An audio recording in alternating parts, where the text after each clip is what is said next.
พุทธศาสนาและวัฒนธรรมระบบ FM 104.5 เมกะเฮิรตซ์ออกอากาศณวัดฝายหินตำบลสุเทพอำเภอเมืองจังหวัดเชียงใหม่โทรศัพท์053-226-058 053-943-691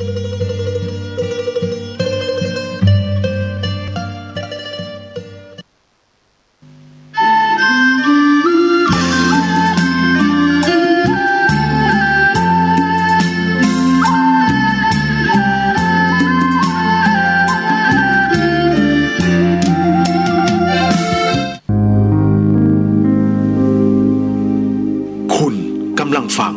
สถานีวิทยุเพื่อการศึกษาพระพุทธศาสนาและวัฒนธรรม FM 104.5 เมกะเฮิรตซ์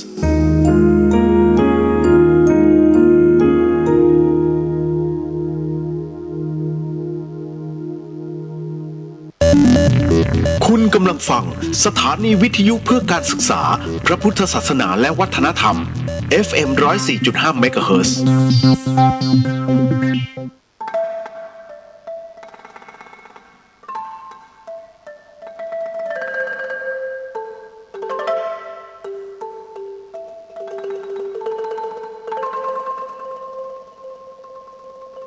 รายการนี้ไม่เหมาะกับเด็กอายุต่ำกว่า15ปีและตุ๊กแต๋วที่แฝงตัวมาหากินในพระศาสนาผู้ปกครองหรือพระผู้ใหญ่ควรพิจารณาในการรับฟัง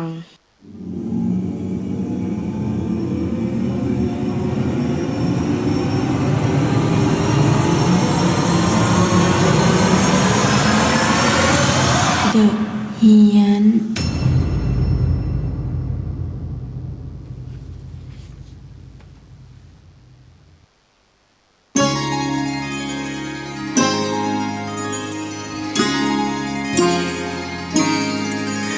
รายงานตัวฮะอายวันนี้คือไม่ได้หยิบหมวกมา เลยหยิบอันนี้มาแทนนะครับสวัสดีคุณผู้ฟังอย่างเป็นทางการนะฮะนี่คือรายการเดอะเขียนให้ FM 104.50 เมกะเฮิรตซ์เมื่อกี้นะฮะก็ได้ฟังธรรมะไปเรียบร้อยแล้วเดี๋ยวเราลองมาฟังเรื่องราวแบบอันนั้นมีแบบสาระเลยนะฮะท่านเป็นสาระแบบธรรมเลยนะฮะอันนี้แบบไร้สาระฉบับธรรมะมั้ง นะคุณกำลังฟังสถานีวิทยุเพื่อการศึกษาพระพุทธศาสนาและวัฒนธรรมนะฮะออกอากาศเป็นประจำทุกค่ำคืนตั้งแต่วันจันทร์จนถึงวันศุกร์เลยพี่เดียวกับพี่ป๋องฮะกพลทองพลับรับผิดชอบในส่วนของรายการนี้แน่นอนที่สุด วันนี้ยังคงมีเรื่องราวและคำถามที่น้องๆส่งมาเหมือนเดิมเลยฮะแล้วก็รายงานข่าวงานบุญก่อนเนาะสำหรับวันวิสาขบูรณมีบูชาที่จะเกิดขึ้นในวันนี้เอ๊ะใช่ไหมใช่วันนี้ของสัปดาห์หน้าหลังจากนี้อีก7วันเนี่ยจะเป็นวันวิสาขบูชาฮะซึ่งเป็นวันที่ตรงกับวันที่พระพุทธองค์นั้นได้ประสูติตรัสรู้และก็ปรินิพพานคุณฟังครับถ้าเลื่อนไปถ้าเลื่อนไปเมื่อปีที่แล้วเนี่ยก่อนหน้าวันวิสาขบูชาเนี่ยเขาจะมีพิธีเรียกว่าเป็นประเพณีของชาวเมืองเชียงใหม่เขาเรียกเตลขึ้นดอยคือการเดินขึ้นไปดอยสุเทพนะฮะแต่เนื่องจากว่าปีนี้เนี่ยอันที่หนึ่งมันเกิดโรคระบาดเกิดขึ้นมันไม่ใช่เกิดขึ้นที่ประเทศไทยแต่มันเกิดขึ้นทั่วโลกถูกไหมเพราะฉะนั้นเนี่ยงานนี้ก็ได้แต่งดนะฮะแล้วอย่างหนึ่งก็คือเขาเดินกันเนี่ยเขาเดินกันตลอดคืนนะคุณมันไม่ใช่แบบเฮ้ยเดี๋ยวเราเดินขึ้นไปเลยไม่เขาเดินกันทั้งวันทั้งคืน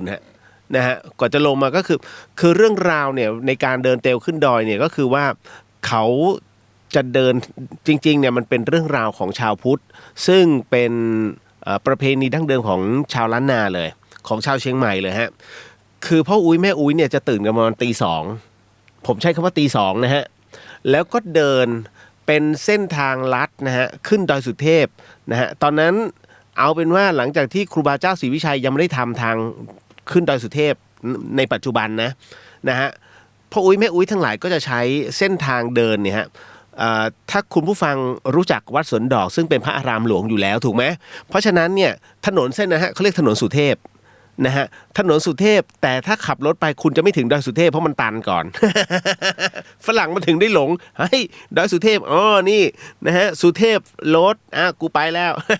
ตันอยู่ตรงวัดเนี่ย แต่ขึ้นมาบนวัดฝายหินตลอดเลย นะบอกเนี่ยเหรออะไรนะดอยสุเทพไม่ใช่โน่นเลยมึงมาผิดเส้นแล้วนะฮะถ้าเป็นถนนห้วยแก้วนะฮะถึงจะถึงขึ้นดอยสุเทพได้แต่คราวนี้ที่มันขึ้นชื่อว่าเป็นถนนสุเทพเพราะว่าเมื่อดั้งเดิมแล้วเนี่ยถนนเส้นนี้เขาใช้เท้าเดินฮะนะครับแล้วก็จะเดินมาเรื่อยๆฮะมาตรงเส้นวัดสวนดอกตรงมาเรื่อยๆฮะผ่านหน้าวัดฝายหินผ่านหน้าวัดเลยนะครับแล้วก็เดินตรงขึ้นไปยังวัดผาลาดเลาะลัดป่าขึ้นไปจากวัดผาลาดเนี่ยเดินต่อขึ้นไปฮะตรงริมลำธารเลยนะฮะจะลอดใต้สะพานนะครับแล้วก็ตรงขึ้นไปมันจะไปหยุดอยู่ตรงจุดหนึ่งฮะณตรงนั้นจะเป็นศาลาโบราณนะฮะอันนี้คือพ่ออุ้ยแม่อุ้ยเขาจะเดินตอนตื่นตี 2แล้วก็เดินเลยนะฮะแล้วจากนั้นเนี่ยมันที่ไปหยุดตรงศาลานั้นเพราะว่าเขาจะเปลี่ยนเป็นชุดขาวฮะเปลี่ยนเป็นชุดขาวแล้วจากนั้นพ่ออุ้ยแม่อุ้ยจึงเดินกันต่อไปจนถึงโค้งขุนกันซึ่งระยะทางเนี่ยถ้าคุณขับรถนะฮะขี่รถเนี่ยจากเมืองเชียงใหม่ขึ้นไปดอยสุเทพน่ะ11 กิโลนิดๆนะฮะแต่ถ้าเดินทางลัดเนี่ยใช้เวลาเบ็ดเสร็จทั้งหมด6 กิโลฮะนะฮะ5-6 กิโลแค่นั้นเพราะฉะนั้นเนี่ยชาวบ้านเมื่อก่อนนี้เขาจึงนิยมเดินฮะแล้วก็ไปโผล่ตรงโค้งขุนกันแล้วจากนั้นเนี่ยจึงถึงวัดพระธาตุดอยสุเทพทำไมขึ้นไปนะตอนนั้นครับเพื่อไปถึงเขาคำนวณเวลาว่าพอไปถึงปุ๊บเนี่ยมันจะเป็นช่วงเวลาตี 5กว่าทุกคนก็จะยืนอยู่ตรงบันไดนาคเพื่อที่จะรอฮะพอ6 โมงปุ๊บพระท่านก็จะลงมาบิณฑบาตชาวบ้านก็จะรอใส่บาตรฮะที่สะพานนาคนะฮะบันไดนาคเห็นไหมอันนั้นคือสมัยโบราณนะครับหลังจากนั้นก็ฟังเทศน์ฟังธรรมเสร็จปุ๊บเพราะมันตรงกับวันวิสาขะพอดีก็จะเดินทางกลับลงมานะก็ใช้ทางเดินนะเดินเท้าทางเดิมเพราะฉะนั้นเนี่ยนี่คือเขาเรียกว่าประเพณีเดินขึ้นดอยหรือว่าเตลขึ้นดอยแต่ปัจจุบันเนี่ยมันผิดเพี้ยนกันไปก็คนก็เริ่มตั้งแต่6 โมงเย็นของก่อนวันวิสาขบูชาเลยพอขึ้นไปถึงเที่ยงคืนกว่าไปสลบสลายกันนอนบนลานอะไรล่ะชมวิว เสร็จปุ๊บก็ลงจริงๆไม่ใช่วัตถุประสงค์คือขึ้นไปเพื่อใส่บาตรเพราะว่าครูบาเจ้าศรีวิชัยบอกว่าเนี่ยคือดินแดนแห่งความเป็นเขาเรียกดินแดนแห่งการหลุดพ้นหมายถึงว่าวัดพระธาตุดอยสุเทพเนี่ย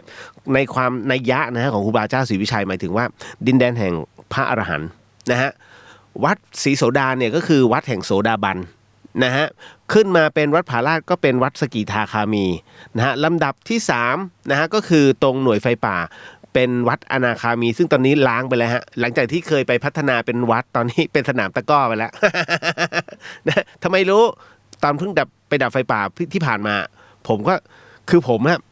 เป็นกลุ่มแรกๆเลยเรียกว่าเป็นกลุ่มที่บุกเบิกอ่ะ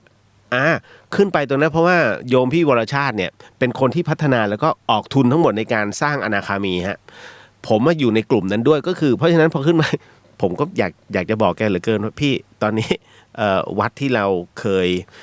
ทำนุบำรุงกันตอนนี้เป็นสนามตะกร้อไปแล้วทางเข้า เหมือนไม่มีพระอยู่กลายเป็นวัดร้างไปซะแล้วจากนั้นจึงถัดออกมาเป็นวัดพระธาตุดอยสุเทพนี่แหละอันนี้คือเป็นในส่วนของความเป็นพระอรหันต์นี่ฮะ4 สเต็ปด้วยกันเอาละเก็ตแล้วนะเก็ตแล้วนี่เปิดรายการนี้เนี่ยโอ้โหสาธยายซะล่อไป10 กว่านาที เดี๋ยวขอพูดคุยก่อนนะผู้ชายมีงวงฮะวันนี้ ว่าอะไรวะพี่เลียวเดี๋ยวน้องจะเข้าใจผิดฮะผู้ชายคือผมใส่หมวกเป็นรูปช้างฮะแล้วมันมีงวงช้างออกมา เนาะผู้ชายมีงวงถูกต้องฮะนะครับแล้วก็เพราะฉะนั้นวันวิสาขบูชาปีนี้น่าจะไม่มีการเดินขึ้นดอยนะครับแต่ที่ธรรมสถานมหาวิทยาลัยเชียงใหม่นะครับรับแค่20 คนตอนนี้เต็มแล้วสำหรับประกอบพิธีอโหสิกรรมแล้วก็เวียนเทียนเพราะฉะนั้นเนี่ยเรารักษากฎนะฮะต้องบอกเลยนะครับให้ห่างกันมีระยะห่างนะครับเพราะฉะนั้นก็จะตีตารางไม่ให้นั่งปฏิบัติธรรมกันเนี่ยนะฮะ นะฮะคือ2ชั่วโมงเราจะไม่นั่งชนกันติดกันนะฮะห้ามครบแล้วนะฮะ20 ท่านรายชื่อนั้นก็อยู่ใน Facebook พี่เลียวแล้วส่งไปเรียบร้อยเพราะฉะนั้นก็ตรวจกันแล้วกันสำหรับใครที่มาแล้วเกิน20เราไม่ได้ไล่กลับหรอกเพียงแต่ว่าก็อยู่บริเวณใกล้ๆได้แต่ว่ารักษาระยะห่างนะฮะและที่สำคัญก็คือว่าหลวงพี่ภัสกรเนี่ยจะให้ทำพิธีอโหสิกรรมเนี่ยผ่านโซเชียลดีกว่านะฮะเพราะฉะนั้นก็จะเข้ามาได้ที่เพจของพระภัสกรนะฮะภูริวัฒโนแล้วเดี๋ยวดูก่อนฮะถ้าพี่เลียวสะดวกก็เดี๋ยวไลฟ์สดผ่าน Facebook เลยพุทธิสิทธิ์นะก็จะง่ายหน่อยนะฮะเดี๋ยวจะไปอธิบายทีในช่วงท้ายของรายการว่าทำไมจึงต้องมีพิธีอโหสิกรรมเพราะว่าคือ1 ปีเนี่ยทำแค่3 ครั้งไม่ได้ทำพร่ำเพรื่อเลยฮะคือไอ้ที่ทำกันตลอดเนี่ยอโหสิกรรมเนี่ยมันทำได้ตลอดฮะตั้งแต่ต้นปียันท้ายปีแต่มันต้องอาศัยกำลังวันฮะต้องวันเป็นวันสำคัญทางพระพุทธศาสนาต้องอาศัยกำลังของพระพุทธองค์ด้วยช่วยด้วยนะฮะเขาถือว่าเป็นวันพิเศษเพราะฉะนั้น1 ปีมี3 ครั้งที่ธรรมสถานจะทำประกอบพิธีแบบนี้ไม่ใช่ว่าทำเสมอเนี่ยหลุดจากตัวนี้ไปรอเข้าพรรษาฮะนะฮะอันนี้บอกก่อนเดี๋ยวขอทักทายก่อนนะดีไหมแล้วเดี๋ยวค่อยไปเข้าข่าวนิดนึงนะฮะสวัสดีฮะเจทักมา10 เต็มใช่ไหมตกใจคอลเลกชันหมวกพี่ นะเข้ามาใน YouTube ได้นะจ๊ะYouTube เดอะเฮียนเนี่ยไปที่วัดฝายหินนะฮะวัดฝายหินเชียงใหม่นะครับผมอาจจะพิมพ์ไม่สะดวกแต่ผมพูดออกไมค์ไปเลยง่ายกว่าเยอะแล้วน้องก็จะรู้ด้วยว่าใครเป็นใครนะฮะนิดนึงขอทักทายน้องๆก่อน1อารมณ์ไหนครับพี่เลียวอารมณ์ว่าลืมหยิบหมวกมา และอันนี้มันอยู่ในรถเล่นซะเลยนะฮะคุณสมชายสวัสดีครับรอชมอยู่ครับรายการโปรดมาแล้ว ขอบพระคุณมากๆฮะตามมาด้วยน้องเปียกสวัสดีครับพี่สวัสดีฮะน้องนะครับแล้วก็น้องเปียกบอกว่าหมวกสวยครับใช่แต่ไอตัวบีบมาเสียแล้วเซ็ง นะฮะยุงเทพอีก3 ตัวนะผมมาเรื่อยๆคอลเลคชันคูซากิอิจิโกะจะตั้งชื่อยากทำอะไรเนี่ย สวัสดีครับอากาศเย็นสบายขาดคนข้างกายครับฮะอะไรเนี่ยฮะ กลัวอะไรนะกลัวปี๊อ่ะฮะ นะฮะแม็กสวัสดีครับพี่เลียวสวัสดีฮะนะฮะแล้วก็ขวัญน้ำมันพรายหวัดดีขวัญนะฮะสวัสดีครับน้าเรียวหมวกน่ารักเกินอันถูกต้องถูกต้องขวัญเห็นโก้บอกว่าเจ๊งแล้วเหรอหรือเปล่าฮะบิ๊กช็อคบอกโก้บอกผมจัดไม่ไหวแล้วครับนะฮะสู้ขวัญไม่ได้เฮ้ยเราไปคุยกันเองนะพี่ไม่เกี่ยว นะฮะนะฮะสวัสดีฮะคุณปุ๋ยณภาพาสวัสดีครับพี่เลียววันนี้หมวกน่ารักถูกต้องฮะน้องเขียนว่าผู้ชายมีงวงหัวเลยรับซะ เนี่ยนิดนึงฮะนะฮะป้าเทพดูอยู่จ้าสวัสดีครับนะฮะครับผมแล้วก็มาเรื่อยๆนะฮะคุณยุทธการสวัสดีครับพี่เลียววันนี้มาขี้ขู่มาติ๋มขี้ขู่เลยครับอย่าติ๋มสิ ติ๋มนี่ไม่ใช่แล้วนะฮะอารมณ์ไหนเดี๋ยวใครก้ามปูฮะอารมณ์สนุกสนานนะฮะก้ามปูขอสวัสดีครับพี่สวัสดีครับฮะผมทักทุกคนแหละนะฮะคุณศิริลักษณ์สวัสดีเจ้าหมวกหน้าฮักครับผมฮะก็เป็นประจำฮะผมจะชอบแบบนี้ฮะ ก็เรียกกระแดะเอาอากาศ เอามาเดี๋ยวในค่ำคืนนี้วันนี้มีกระทู้พอสมควรเสกสรรสวัสดีครับรายงานตัวฮะครับผมยังอยู่ในช่วงโควิดอยู่นะฮะคุณผู้ฟังยังไงก็เว้นระยะห่างกันด้วยเพราะว่าความเครียดไม่ได้เกิดขึ้นที่ประเทศไทยที่เดียวนะฮะคุณผู้ฟังในเรื่องของการที่ต่อพระราชกำหนดฉุกเฉินออกไปอีก1 เดือนนะฮะเพราะว่าของเราเนี่ยยังดีเราบนดานโอ้ยทำไมต้องปิดเพิ่มไอ้นู่นนี่เชื่อไหมที่เลบานอนฮะนะไปไหนละข่าวที่เลบานอนต้องบอกเลยว่าคือเลบานอนเนี่ยถึงกับขนาดแบบไม่สนแล้วฮะ ท้องหิวจนไม่กลัวโควิดชุมนุมขับไล่รัฐบาลรอบใหม่อันนี้ที่เลบานอนคือเลบานอนเนี่ยเขาขาดการจัดการแต่ประเทศไทยมันมีการจัดการเขาไม่ได้เงินเยียวยานะฮะเพราะฉะนั้นเขาเดือดร้อนแน่ๆแต่เรายังได้เงินเยียวยานะฮะอย่าใช้คำว่าเราเพราะผมไม่ได้ นะสวัสดีฮะเติ้ลหัวเรื่องนี้น่าสนใจ นะโอ้ใช่ไหมเลยต้องเข้ามาดูนะมันมี2 อันนะฮะหัวเรื่องจั่วเข้าไปนะครับเพราะว่าวันนี้มีน้องถามมาพอสมควรเลยนะฮะแล้วเดี๋ยวเฉลยฮะเมื่อกี้ที่พี่เติ้ลเขาทักเข้ามาถึงอีกอันนึงในเรื่องของโควิดเหมือนกันคุณผู้ฟังเชื่อไหมว่ารัสเซียกระฉูดมากเฮ้ยน่ากลัวมากคืนเดียวคุณผู้ฟังคืนเดียวนะฮะเหมือนโดนยิงตายอ่ะ 5,000 กว่าคนภายในคืนเดียวตาย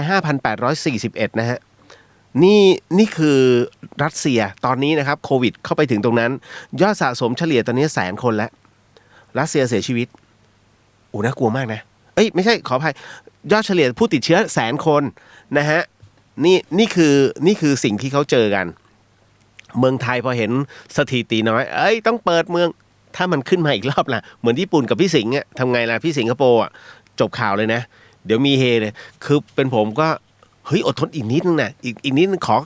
ลองขอ15 วันก่อนบอกลุงดู15 วันก่อนถ้ามันสถิติผ่อนอีกนะฮะโอ้ไม่งั้นแย่แต่ว่าตอนนี้เขาเริ่มเปิดทีละสเต็ปแล้วนะฮะยินดีด้วยกับ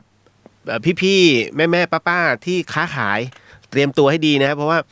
ตลาดนัดอาจจะมีเว้นช่อง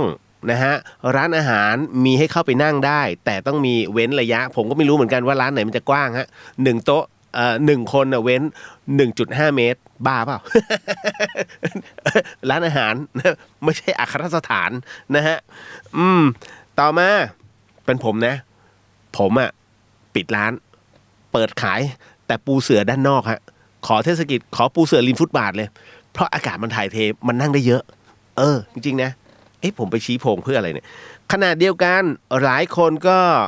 นะฮะอยากจะรู้ใช่ไหมคือผมไปพูดที่อื่นมากมายกรุงเทพก็รู้อยู่แล้วเขาก็มีศูนย์เชียงใหม่รู้ยังเชียงใหม่ฮะคุณผู้ฟังครับเอาละหลังจากที่ณตอนนี้ต้องบอกก่อนว่าที่เชียงใหม่ของเราเนี่ยเดิมทีเนี่ยติดเชื้อทั้งหมด40 คนคุณผู้ฟังครับตอนนี้กลับบ้านได้แล้วทั้งหมด31 คนนะฮะยังอยู่ที่โรงพยาบาลอีก8 ท่านด้วยกันแต่เสียชีวิตไป1นะฮะเพราะฉะนั้นเนี่ยนี่คือจังหวัดเชียงใหม่เหลืออยู่8 คนสุดท้ายผมเชื่อมั่นว่าคนสุดท้ายของจังหวัดเชียงใหม่เนี่ยถ้าออกจากโรงพยาบาลคณะแพทย์และพยาบาลจะตั้งแถวนะฮะคือประมาณว่าเขาเรียกว่ามันเป็นการถือเอาเลิกเอาชัยแพทย์และพยาบาลบุคลากรทางแพทย์เนี่ยตั้งแถวเนี่ยเขาเรียกมันเป็นเคล็ดเหมือนกับว่าโรคแบบนี้เมื่อออกคนสุดท้ายแล้วเราหวังว่าจะไม่มีคนต่อไปที่เดินเข้ามา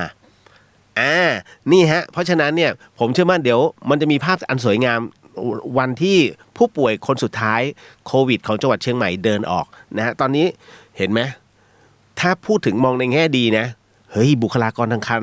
การแพทย์เชียงใหม่ไม่ใช่ขี้ๆนะฮะไม่น้อยหน้ากรุงเทพเลยเพราะว่าจาก40 คนเนี่ยออกเรื่อยๆนะฮะออกเรื่อยๆเลยนะฮะแล้วหายดีด้วย31 รายแล้วแต่ที่เสียชีวิต1 คนอันนั้นสุดวิสัยเพราะว่าแกเป็นหลายโรคฮะนะฮะอันนี้ต้องเข้าใจนิดนึงนะครับถือว่าอยู่ในเกรด A เลยฮะแพทย์เมืองเชียงใหม่นะฮะอันนี้ต้องบอกก่อนไม่ได้อวยกันแต่พูดด้วยหลักความจริงฮะต่อมาอีกเรื่องราวหนึ่งนะครับของไทยยังดีคุณผู้ฟังรู้ป่ะตอนนี้แพทย์เยอรมันแก้ผ้ากันแล้วฮะแก้ผ้าผู้หญิงผู้ชายแก้ผ้าถ่ายรูปฮะไม่ได้ถ่ายโป๊นะถ่ายรูปแล้วก็ถือป้ายปิดตัวเองไว้คือประมาณว่าคือเรื่องผ้าถ่ายรูปเพื่อประท้วงฮะประท้วงบอกว่านี่คือเขาไม่มีไอชุด PPE แล้วอะไม่มีแล้วนะฮะเพราะฉะนั้นบอกว่าถ้าไม่มีชุดให้เราป้องกันมันก็ไม่ต่างจากแก้ผ้าทำงานฮะเพราะฉะนั้นไอตัวเชื้อเนี่ยมันเข้าไปทุกซอกทุกซอยทุกรูขุมขนน่ะเอาไว้ง่ายๆนะฮะเพราะฉะนั้นตายเหมือนกันนะฮะแก้ผ้าทำงานเลยสะดวกกว่านั่นแหละเพราะฉะนั้นเห็นไหมไทยดีกว่าเยอะ แล้วเราผลิตเองคือเราดีอย่างตรงที่ว่าขอความร่วมมืออย่างเช่นณตอนนี้ถ้าปิดเมืองทำอะไรไม่ได้ทุกคนจะนึกถึงในหลวงรัชกาลที่ 9คือเศรษฐกิจพอเพียงฮะผักสวนครัวรั้วกินได้ปลูกนั่นคือทุกคนทำแต่ฝรั่งไม่มีนะฮะฝรั่งนี่คือประมาณระบบการช่วยเหลือตัวเองเขาไม่เคยถูกสอนนะเพราะเขาถูกสอนมาให้เสรีอย่างเดียวพอเสรีอย่างเดียวเนี่ยกูทำอะไรได้ไม่คิดถึงในเรื่องของการดำรงชีวิตแต่คนไทยเอเชียด้วยกันเนี่ยฮะเรื่องของการดำรงชีวิตเก่งมากเวียดนามเขมรลาวไทยนะฮะรวมถึงพม่านะฮะจีนด้วยการเอาตัวรอดเนี่ยสูงมากต้องบอกฮะนะฮะเอาละอีกอันนึงคุณได้ยินเรื่องราวที่ยูทูบเบอร์ทำเรื่องราวพิเรนไหมฮะเขาเอาไวอาก้าไปให้แฟนกินไวอาก้าคือไวที่ทำให้จะพูดยังไงดีเพื่อให้เด็กไม่ร้องไห้และถามแม่ ไวอาก้าคือยากระตุ้นฮะยากระตุ้นเพื่อให้หนอนน้อยชูชันน่ะพูดง่ายๆนะฮะที่มันไม่ทำงานแล้วคราวนี้ไอ้เจ้ายูทูบเบอร์คนเนี้ยนะฮะยูทูบเบอร์คนเนี้ยเขาไปเอาไวอาก้า2 เม็ดบดละลายน้ำแล้วให้แฟนกินเพื่อที่จะถ่ายแฟนให้เกิดปฏิกิริยาตรงนี้นี่เองอะที่หมอตำหนิเลยนะว่าคุณรอดมาได้ถือว่าเก่งมากเพราะไวอาก้าเนี่ยใช้ได้เฉพาะกับผู้ชายนะฮะใช้เฉพาะกับผู้ชายเพราะว่าผู้ชายมันจะมีฮอร์โมนตัวหนึ่งที่มันจะทำให้เขาเรียกว่าไม่มีอารมณ์ทางเพศไอ้ไวอาก้ามันจะไปปิดกั้นฮอร์โมนตัวนี้ให้หยุดลงแล้วทำให้มันมีภาวะเกิดอารมณ์นะฮะขึ้นมา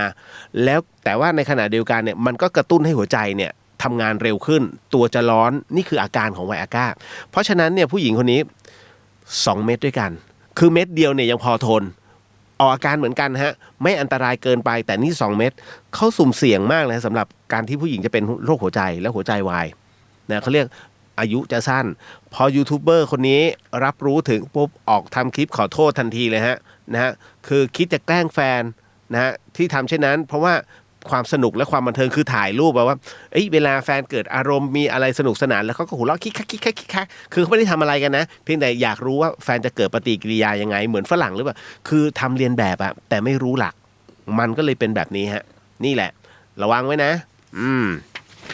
หวังว่าคุณไม่ทำนะจ๊ะ พอมาถึงตรงนี้เดี๋ยวต้องบอกก่อนฮะครูฟังในช่วงภาวะแบบนี้เราควรจะทำอะไรดีนะฮะอันนี้ผมชี้โพงให้กระลอกแล้วกันนิดนึงเหตุการณ์นี้เนี่ยผู้สื่อข่าวลงไปที่จังหวัดลำปางฮะที่ลำปางนะครับผู้สื่อข่าวเขาเดินสำรวจที่ตลาดสดออมสินเนี่ยในเทศบาลนครลำปางนะปรากฏว่าบรรยากาศเนี่ยคึกคักมากนะในช่วงฤดูฝนแบบนี้ที่จังหวัดลำปางนั้นเพราะว่ามีคนจับเอาอึ่งอ่างฮะอึ่งอ่างซึ่งออกหากินในช่วงนี้นำมาขายเป็นจำนวนมากนะและสอบถามแม่ค้าในร้านโอ้อึ่งอ่างขายดีมากๆกินด้วยเหรอ ใครกินอึ่งอ่างเขากินกันยังไงอ่ะผมรู้ว่าอึ่งชายโยอ่ะ นั่นคือมันโดนน้ำมันร้อนๆแล้วมันแล้วมันเรียบร้อยเลยทันทีนะฮะอันนั้นรู้แค่อึ่งชายโยแต่อันนี้ตายแล้วโลละ150 บาทฮะนะฮะซึ่งแบบอันนั้นถ้าไม่มีไข่นะแต่ถ้าไม่มีไข่เนี่ยประมาณ100 ถึง 120นะฮะโอ้ถ้ามีไข่100คุณพระช่วย150นะฮะ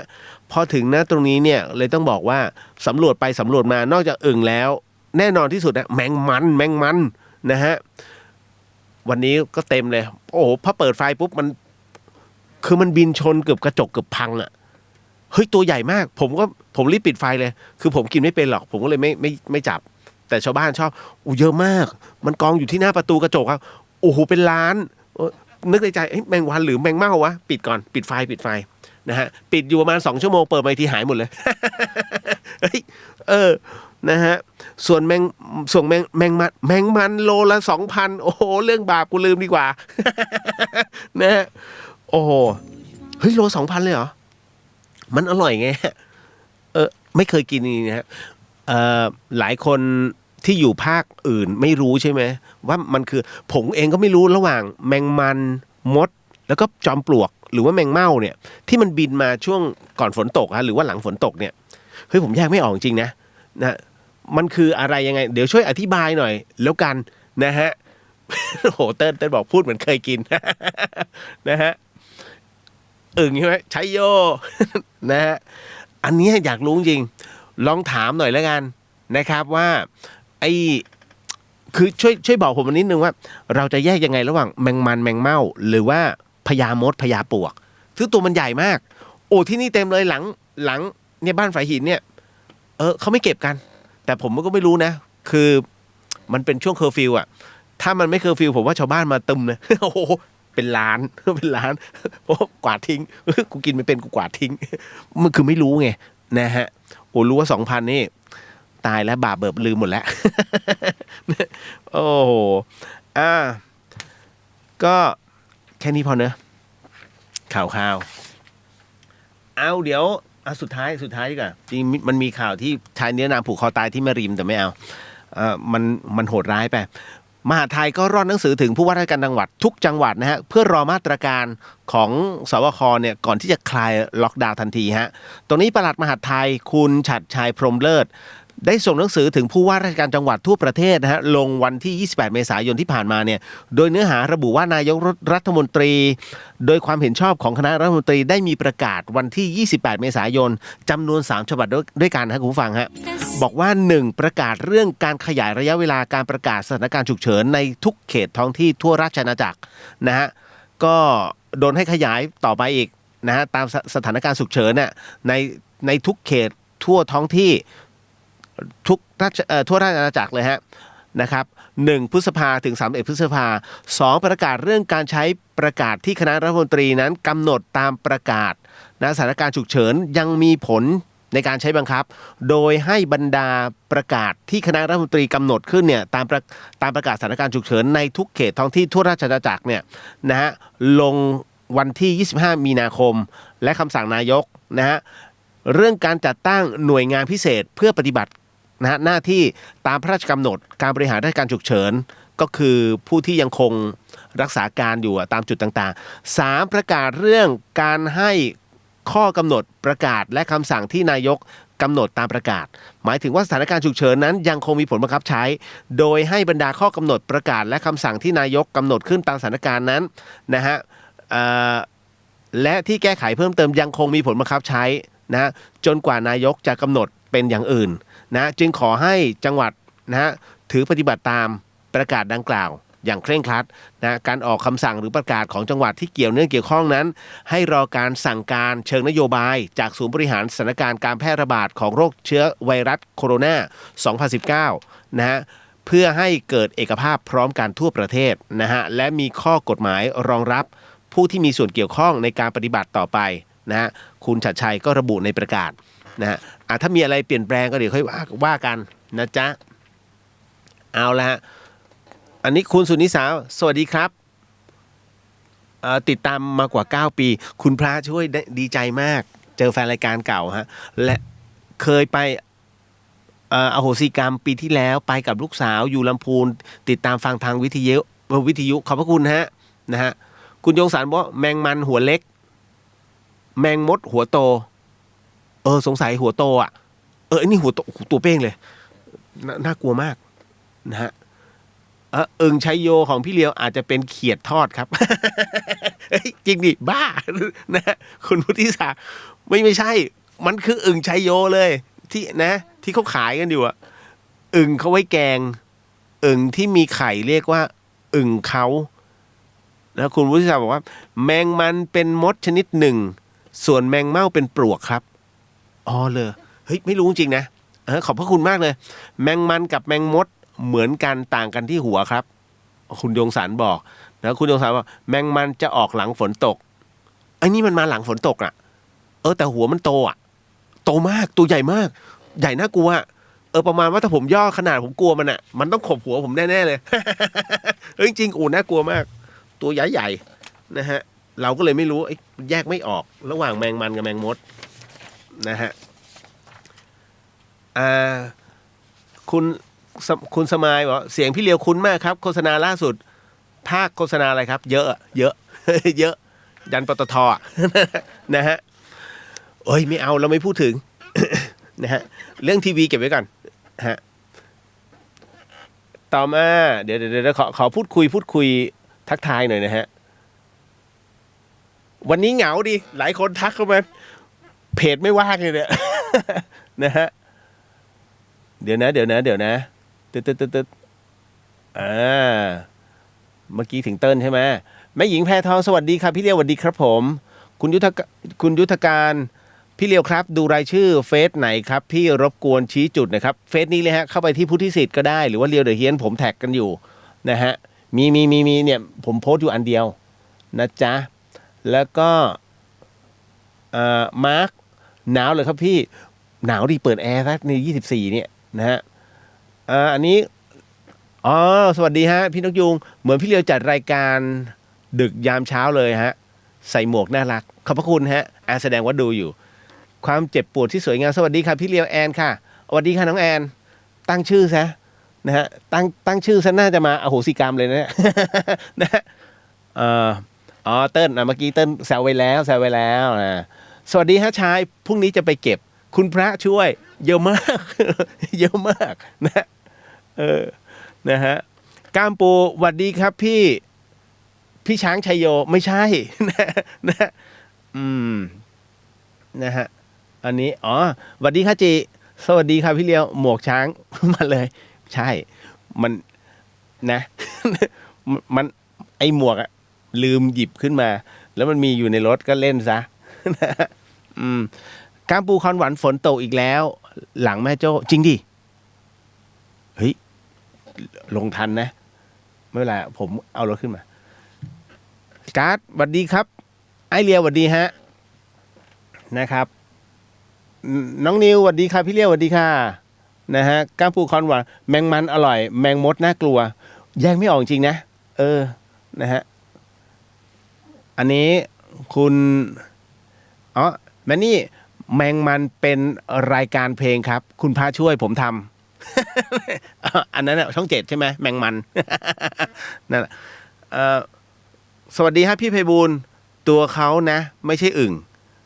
ฟังอยู่นะครับดูอยู่ครับขอบพระคุณนะฮะคุณเสกสรรพี่อะไรเนี่ย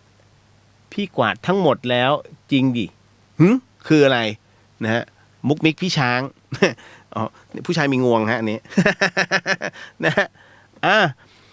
เดี๋ยวไปเข้าสู่เรื่องร้อนก่อนไหมนิดนึงเพราะวันนี้มีน้องถามเข้ามานะครับแล้วก็เดี๋ยวผมพูดถึงพิธีโอศีกรรมด้วยเพราะหลวงพี่ท่านจะแจกพระปรองดองนะฮะอย่างวันนี้มีคุณกรณ์ถามเรื่องวิญญาณนะฮะมียมทูตมารับเนี่ยทำไมบางวิญญาณไม่มีนะฮะนิวถามว่ามันเป็นความจริงไหมคะที่เขาว่าคนฆ่าตัวตายหรือตายโหง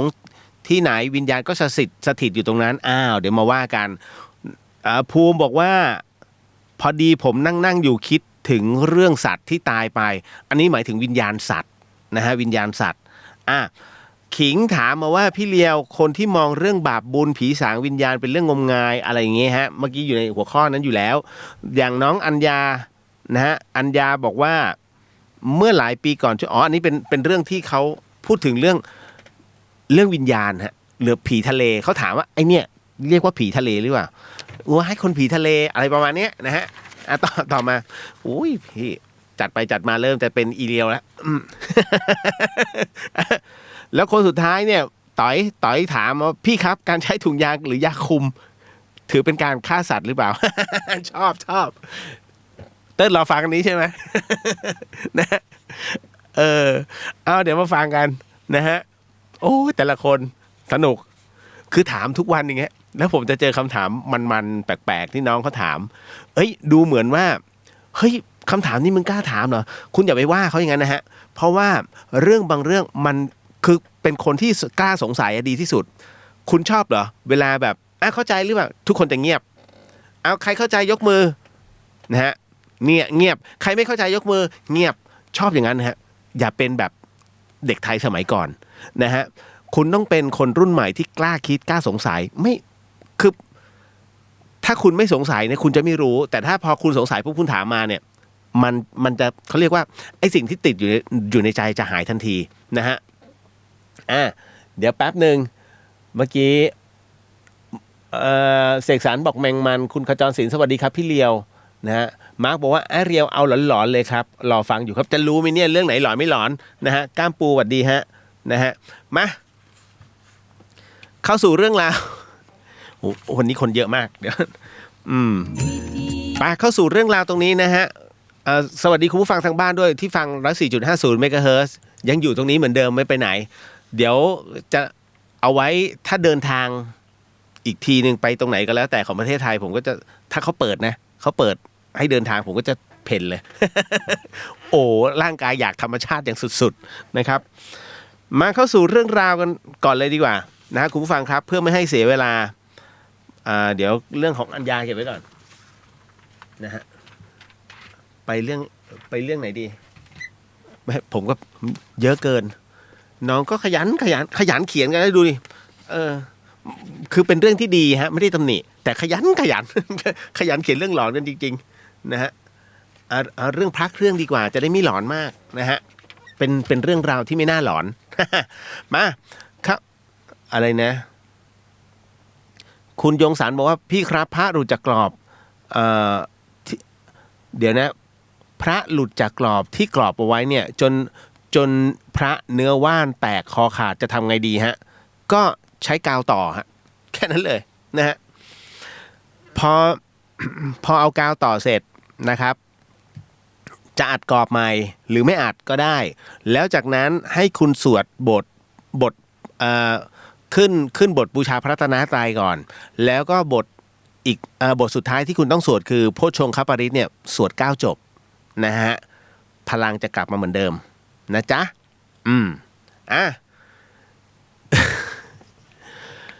มีหลายคนถามเรื่องราวของวิญญาณวันนี้ผมก็จะตอบในสิ่งที่อย่าเบื่อนะผมจะตอบในส่วนที่ตอนที่ผมตายแล้วมันกลับเข้ามาได้เนี่ยด้วยความรู้สึกก่อนตายกับช่วงที่เรายังเป็นอยู่นะฮะเป็นกึ่งตายอ่ะนะฮะที่มันผุดเข้าผุดออกมันมีความรู้สึกแบบไหนซึ่งมันยังมีความรู้สึกอยู่นะแต่เราไม่สามารถจะกระดิกตัวเองได้แต่มันเห็นรับรู้เดี๋ยววันนี้ก็จะตอบมันอยู่ในคำถามน้องแหละนะฮะเอาไปฮะเข้าสู่เรื่องราวตรงนี้ไปอย่างรวดเร็วเลยฮะนี่คือ The Hien ฮะทาง FM 104.50 เมกะเฮิรตซ์จังหวัดเชียงใหม่ฮะคุณผู้ฟังครับไปฮะ You are listening to 104.5 Radio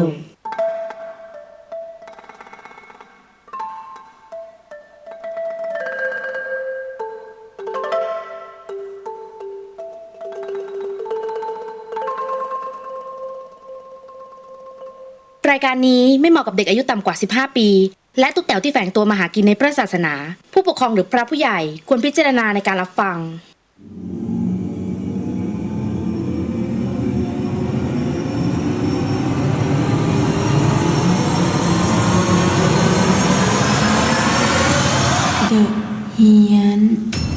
เข้าสู่ในช่วงของ The Hien กับเฮียนสยอง2เรื่องในค่ำคืนนี้ฮะคุณผู้ฟังครับก็เป็นประจำทุกค่ำคืนนะกับเรื่องราวแบบนี้ฮะ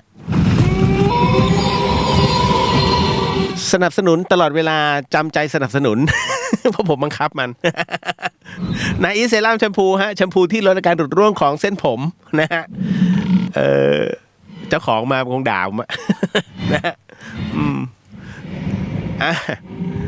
ก็คุณผู้ฟังครับ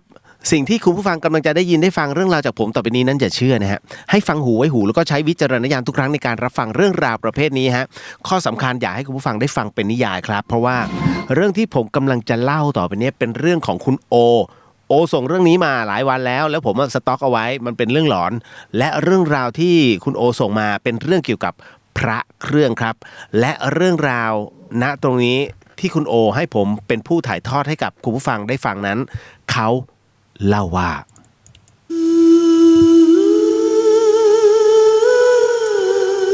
โอบอกงี้ว่าพี่ครับบ้านของผมที่บ้านของผมที่จังหวัดปราจีนบุรีนะฮะก่อนอื่นเนี่ยต้องบอกก่อนเลยว่าขอเท้าความก่อนนะครับพี่ว่าบ้านผมเนี่ยหลังเนี้ยตั้งอยู่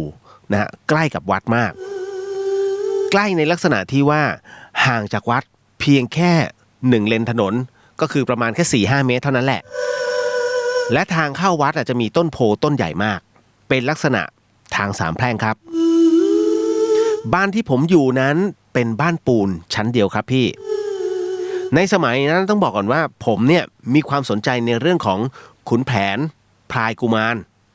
เขาเรียกขุนแผนผงพลายกุมารนะฮะอย่างมากได้คุยกับเพื่อนในเรื่องดังกล่าวอยู่หลายหนและสุดท้ายเนี่ยผมก็เช่ามาบูชาจนได้ครับในคืนนั้นเองเนี่ยผมก็ได้โทรศัพท์กับเพื่อนคนหนึ่งชื่อว่านนท์เนี่ยเป็นคนที่มีความสนใจในพระขุนแผนผงพลายกุมารเหมือนกันกับผมเลยผมก็ถามนะครับว่าเฮ้ยจะได้ผลจริงเหรอวะคือช่วงนั้นกำลังวัยรุ่นครับพี่ก็จะมีสาวๆเนี่ยที่แอบชอบตามประสาวัยรุ่นนนท์เพื่อนผมเนี่ยก็บอกว่าใช้ได้จริงคาถาก็มีปฏิบัติทุกวันรับรองได้ผลสาวติดตึมกูลองมาแล้วนี่นะฮะวัยรุ่นจากนั้นโอบอกว่าผมก็เช่ามาบูชานะ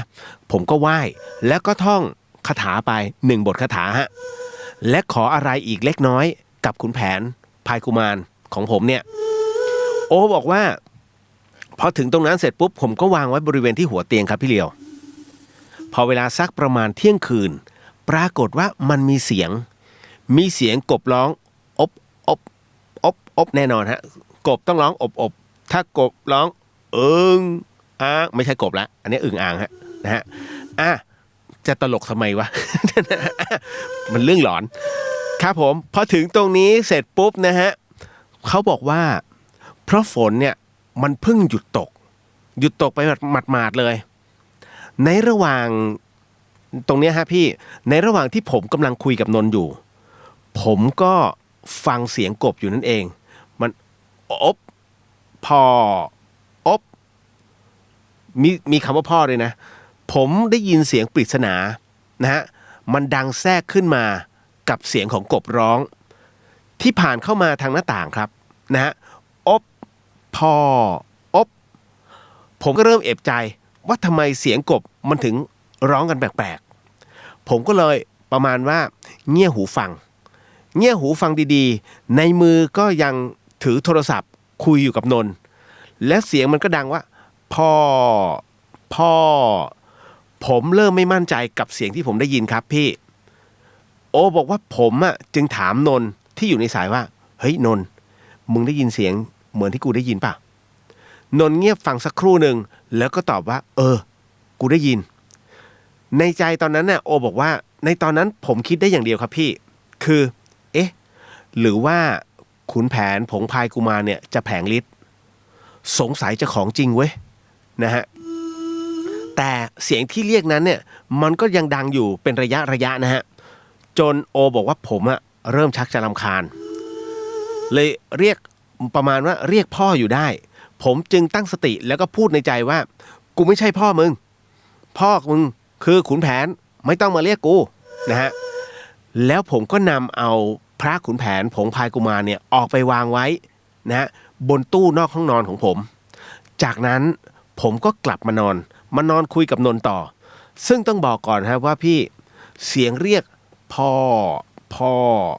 อในตอนนั้นน่ะทั้งผมและนนท์เนี่ยที่อยู่ในสายยังคงได้ยินอยู่ตลอดเวลาแต่ผมไม่ได้ลุกขึ้นไปมองนะ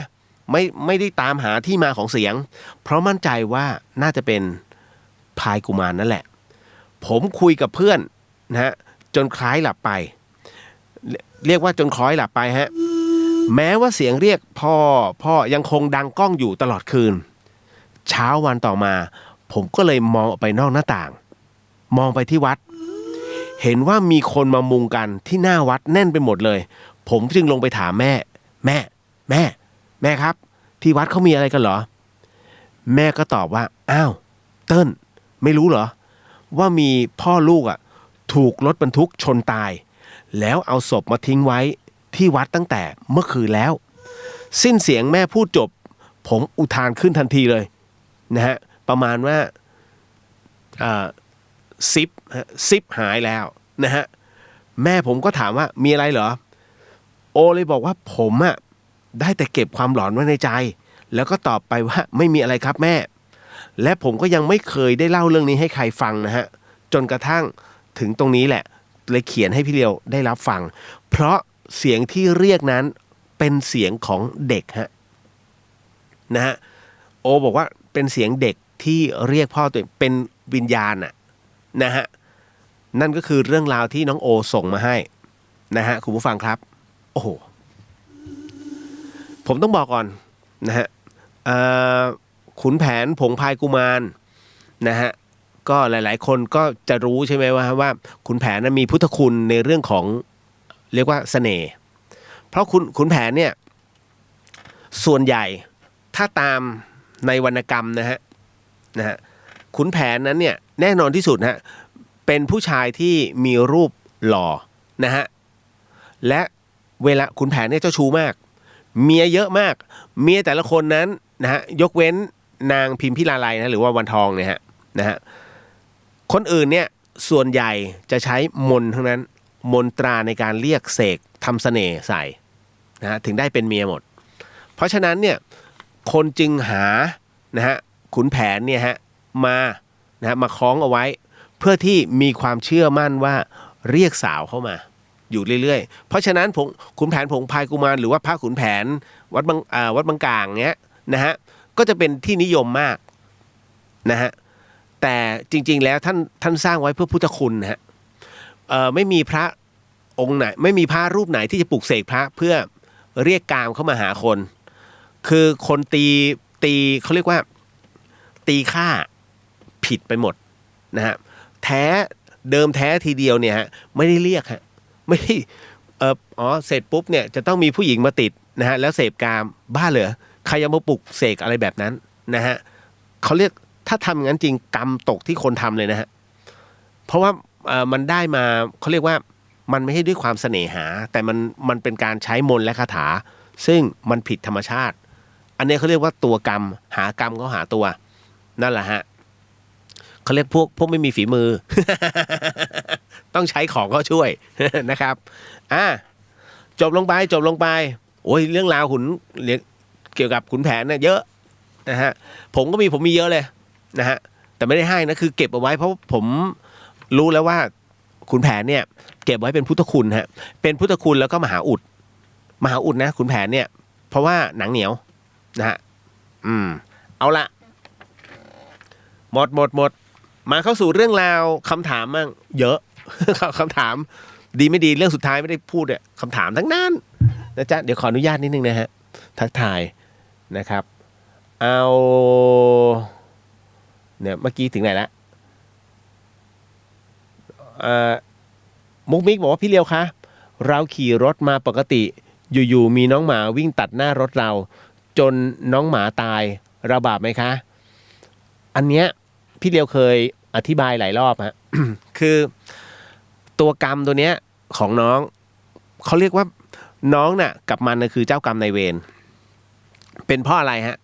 หมาตัวนี้ออกมาเนี่ยนะครับมันออกมาเพราะว่าชะตาถึงคาด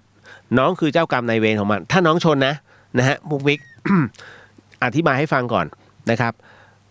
ถามว่าน้องจะได้รับกรรมตรงนี้ไหมมันเป็นเจ้ากรรมนายเวรซึ่งกันและกันอยู่แล้วฮะนะฮะเพราะฉะนั้นน้องก็ทำบุญให้เขาแต่ถามว่าตัวกรรมนะตัวนี้มันเป็นกรรมหนักสำหรับน้องไหมกรรมประกอบไปด้วยสิ่งเดียวฮะที่สำคัญที่สุดคือเจตนาถ้าน้องมีเจตนานะฮะมันออกมาฮะไม่หลบไว้ชนมันแล้วมันวิ่งไปแล้วชนมันอย่างเงี้ยเขาเรียกเจตนาจะชน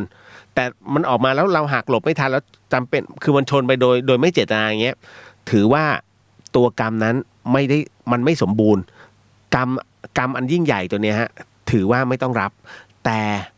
น้องกับเขายังไงก็คือเจ้ากรรมนายเวรซึ่งกันและกันเพราะคนอื่นเนี่ยเยอะแยะไม่ต้องมาตายมันต้องมาตายที่รถเราแล้วมาแบบฉุกละหุกซึ่งน้องเองไม่สามารถจะบังคับรถได้นะเพราะฉะนั้นเนี่ยฮะถึงได้บอกว่ามันถูกขีดมาแล้วว่าเขาต้องตายด้วยเราเพราะฉะนั้นมันเป็นเจ้ากรรมนายเวรซึ่งกันและกันสุดวิสัยทำบุญให้เขาซะนะฮะตัวกรรมหนักไม่เจอฮะนะครับมันไม่มีเจตนาฮะณตรงนั้นเก็ทนะสบายใจได้นะครับมา มาเข้าสู่เรื่องราวตรงนี้ยังหูอยู่นะเดี๋ยวแป๊บหนึ่งเอาละเข้าสู่เรื่องราวนะฮะเอาเรื่องของเอาเรื่องของกรก่อนแล้วกัน นะฮะกรถามมาว่าไม่ใช่เรื่องผู้ จริงๆมันหลอนหมดเลยนะเอาใหม่เปลี่ยนเพลงขออภัยนะฮะครูฟัง ก่อนถามมาว่าทำไมบางวิญญาณมียมทูตมารับทำไมบางวิญญาณไม่มีมารับแล้วก็ไปเกิดเลยคำถามดีฮะแล้วพวกที่โดนผีเอาวิญญาณโดนผีมาเอาวิญญาณเนี่ยมันเป็นไปได้เหรอครับผีฆ่าคนกลายเป็นผีนะฮะผีไม่ทะเลาะกันเหรอครับมาฟังกันนะฮะ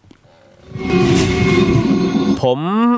เอาคำถามแรกก่อนทำไมบางวิญญาณมียมทูตมารับทำไมบางวิญญาณจึงไม่มียมทูตมารับนะฮะคืออย่างนี้ฮะเรื่องราวให้คุณผู้ฟังแบ่งนะฮะในเรื่องของบุญและกรรมก่อนการกระทำความดีทุกความดีไม่จำเป็นต้องถวายนู่นถวายนี้ให้พระไม่ใช่บุญกิริยาวัตถุทั้งหมดทั้งมวลมันมีอยู่ในตัวตนนะฮะบุญกิริยาวัตถุเนี่ยฮะ10 ประการเนี่ยฮะอันเดียวที่บ่งบอกเลยคือข้อ1เลยหมายถึงว่าทำบุญด้วยวัตถุอะไรต่างๆนะเกี่ยวกับงานพุทธศาสนาหรือว่าพระได้หมดส่วนที่เหลือมันเป็นในเรื่องของประพฤติดีทำดีพูดดีนะฮะอาชีพดีนะฮะรวมไปถึงในเรื่องของเป็นผู้ที่บรรยายธรรมหรือว่าฟังธรรมที่ดีนะฮะแล้วก็เข้าใจในเหตุปัจจัยทั้งหมดทั้งมวลที่เกิดขึ้นบนโลกใบนี้อย่างถ่องแท้และเที่ยงธรรมนะคือมองโลกในแง่ดีนั่นเองนั่นน่ะคือความดีคือกรรมดีที่คุณมีอยู่แล้วนะเพราะฉะนั้นเนี่ยคือบุญกิริยาวัตถุทั้งหมดนะฮะเอาล่ะพอมาถึงตรงเนี้ยเสร็จปุ๊บเมื่อผู้ที่มีบุญถึงเขาเรียกบุญเยอะมากกว่าตัวกรรมเวลาตายปุ๊บนะฮะบางคนแทบไม่จำเป็นต้องมีนะฮะเทวทูตมารับนะฮะคุณจะสังเกตนะครับบางคนมีแค่คนหนึ่งมาตามเธอมาตรงนี้มากับฉันตรงนี้หรือมีชายชุดขาวพาเดินตามชายชุดขาวไม่ใช่เทวทูตนะฮะชายชุดขาวเป็นผู้หนึ่งหรือว่าเป็นถ้าภาษาเราเรียกว่าเวิ้นเวอร์ไม่เวิ้นเวอร์มากมายนะฮะเป็นความเชื่อเขาเรียกเทวดามานำทางไปตรงนี้เราจะนำทางไปนี่คือส่วนที่ท่านจะอยู่ไม่จำเป็นต้องโดนพิพากษานะฮะแต่ถ้าบางคนกรรมเยอะกรรมหนักมันจำเป็นต้องมีการพิพากษาเกิดขึ้นฮะเพราะฉะนั้นเนี่ยใครที่กรรมเยอะจะมีเทวทูตหรือว่ายมทูตเนี่ยนำตัวไปนะฮะแต่มันก็มีอีกประเภทหนึ่งเขาเรียกสัมภเวสีผีเล่ร่อนอันนี้เขาเรียกพวกหนีนะฮะหนีความผิดแต่อยากจะสร้างความดีเพราะฉะนั้นเนี่ยจึงเป็นสัมภเวสีผีเล่ร่อนไอ้ที่อยู่ข้างทางไหนคุณตึ้งไอ้ที่บูชากันเนี่ยผมจะถามว่ามึงตายกันทุกอะไรนะหลักกิโลเหรอมันไม่ใช่เพราะฉะนั้นเนี่ยมันจะมีสัมภเวสีผีเร่ร่อนที่ไปเรื่อยๆฮะไปตามเส้นทางไร้จุดหมายเมื่ออยู่ตรงไหนก็ตามที่เห็นว่ามีคนคอยบูชาเยอะหรือว่าเป็นบ้านที่คนอาศัยอยู่เยอะและมีความเชื่อแล้วอยากจะได้โชคได้ลาภเขาก็จะจำอยู่ตรงนั้นมันก็จะมีดลบันดาลให้เข้าฝันบอกเลขพอเสร็จปุ๊บบอกที่อยู่อาศัยพร้อมไปต้นนี้เลยนะ ไปเลยผูกมันโบ7 สีนะฮะ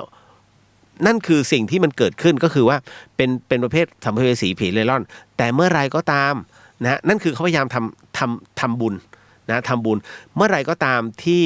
ถึงพร้อมถึงวาระเขาก็ไปนะนั่นคือเขาก็ต้องไปเหมือนกันเพราะฉะนั้นเนี่ย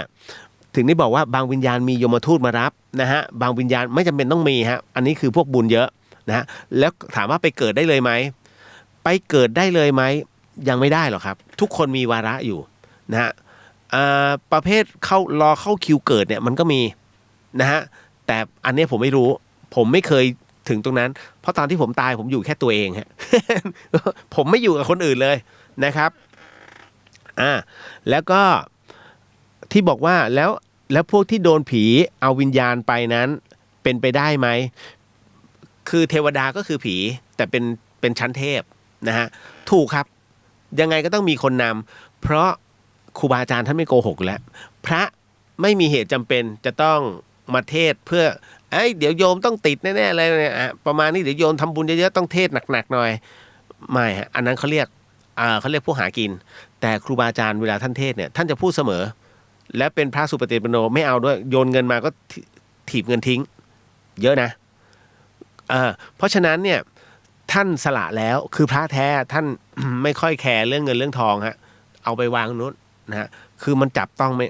เขาเรียกเรื่องเงินเป็นสิ่งบาดใจเพราะฉะนั้นเนี่ยท่านไม่ได้สนเรื่องเงินแต่ท่านต้องการให้รับรู้ว่าเรื่องราวเหล่านี้มันเป็นจริง นะฮะเพราะฉะนั้นท่านไม่มีส่วนได้ส่วนเสียที่จะต้องมาให้คุณเชื่อหรือไม่เชื่อนะฮะเพราะฉะนั้นเนี่ย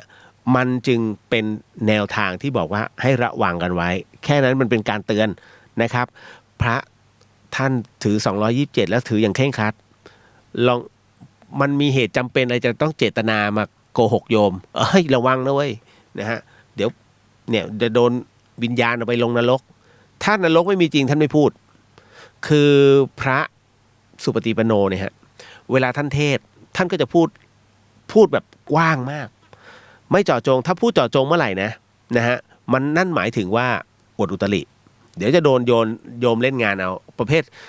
ทรักก็เยอะประเภทเกลียดก็มีเพราะฉะนั้นเนี่ยคนจึงมีเนี่ยสองอย่างฮะนะฮะไม่รักก็เกลียดเพราะฉะนั้นแน่นอนฮะเซฟตัวเองดีกว่าท่านก็จะพูดกว้างเอาไว้นะฮะส่วนผีฆ่าคนกลายเป็นผีนั้นผีไม่ทะเลาะกันเหรอครับ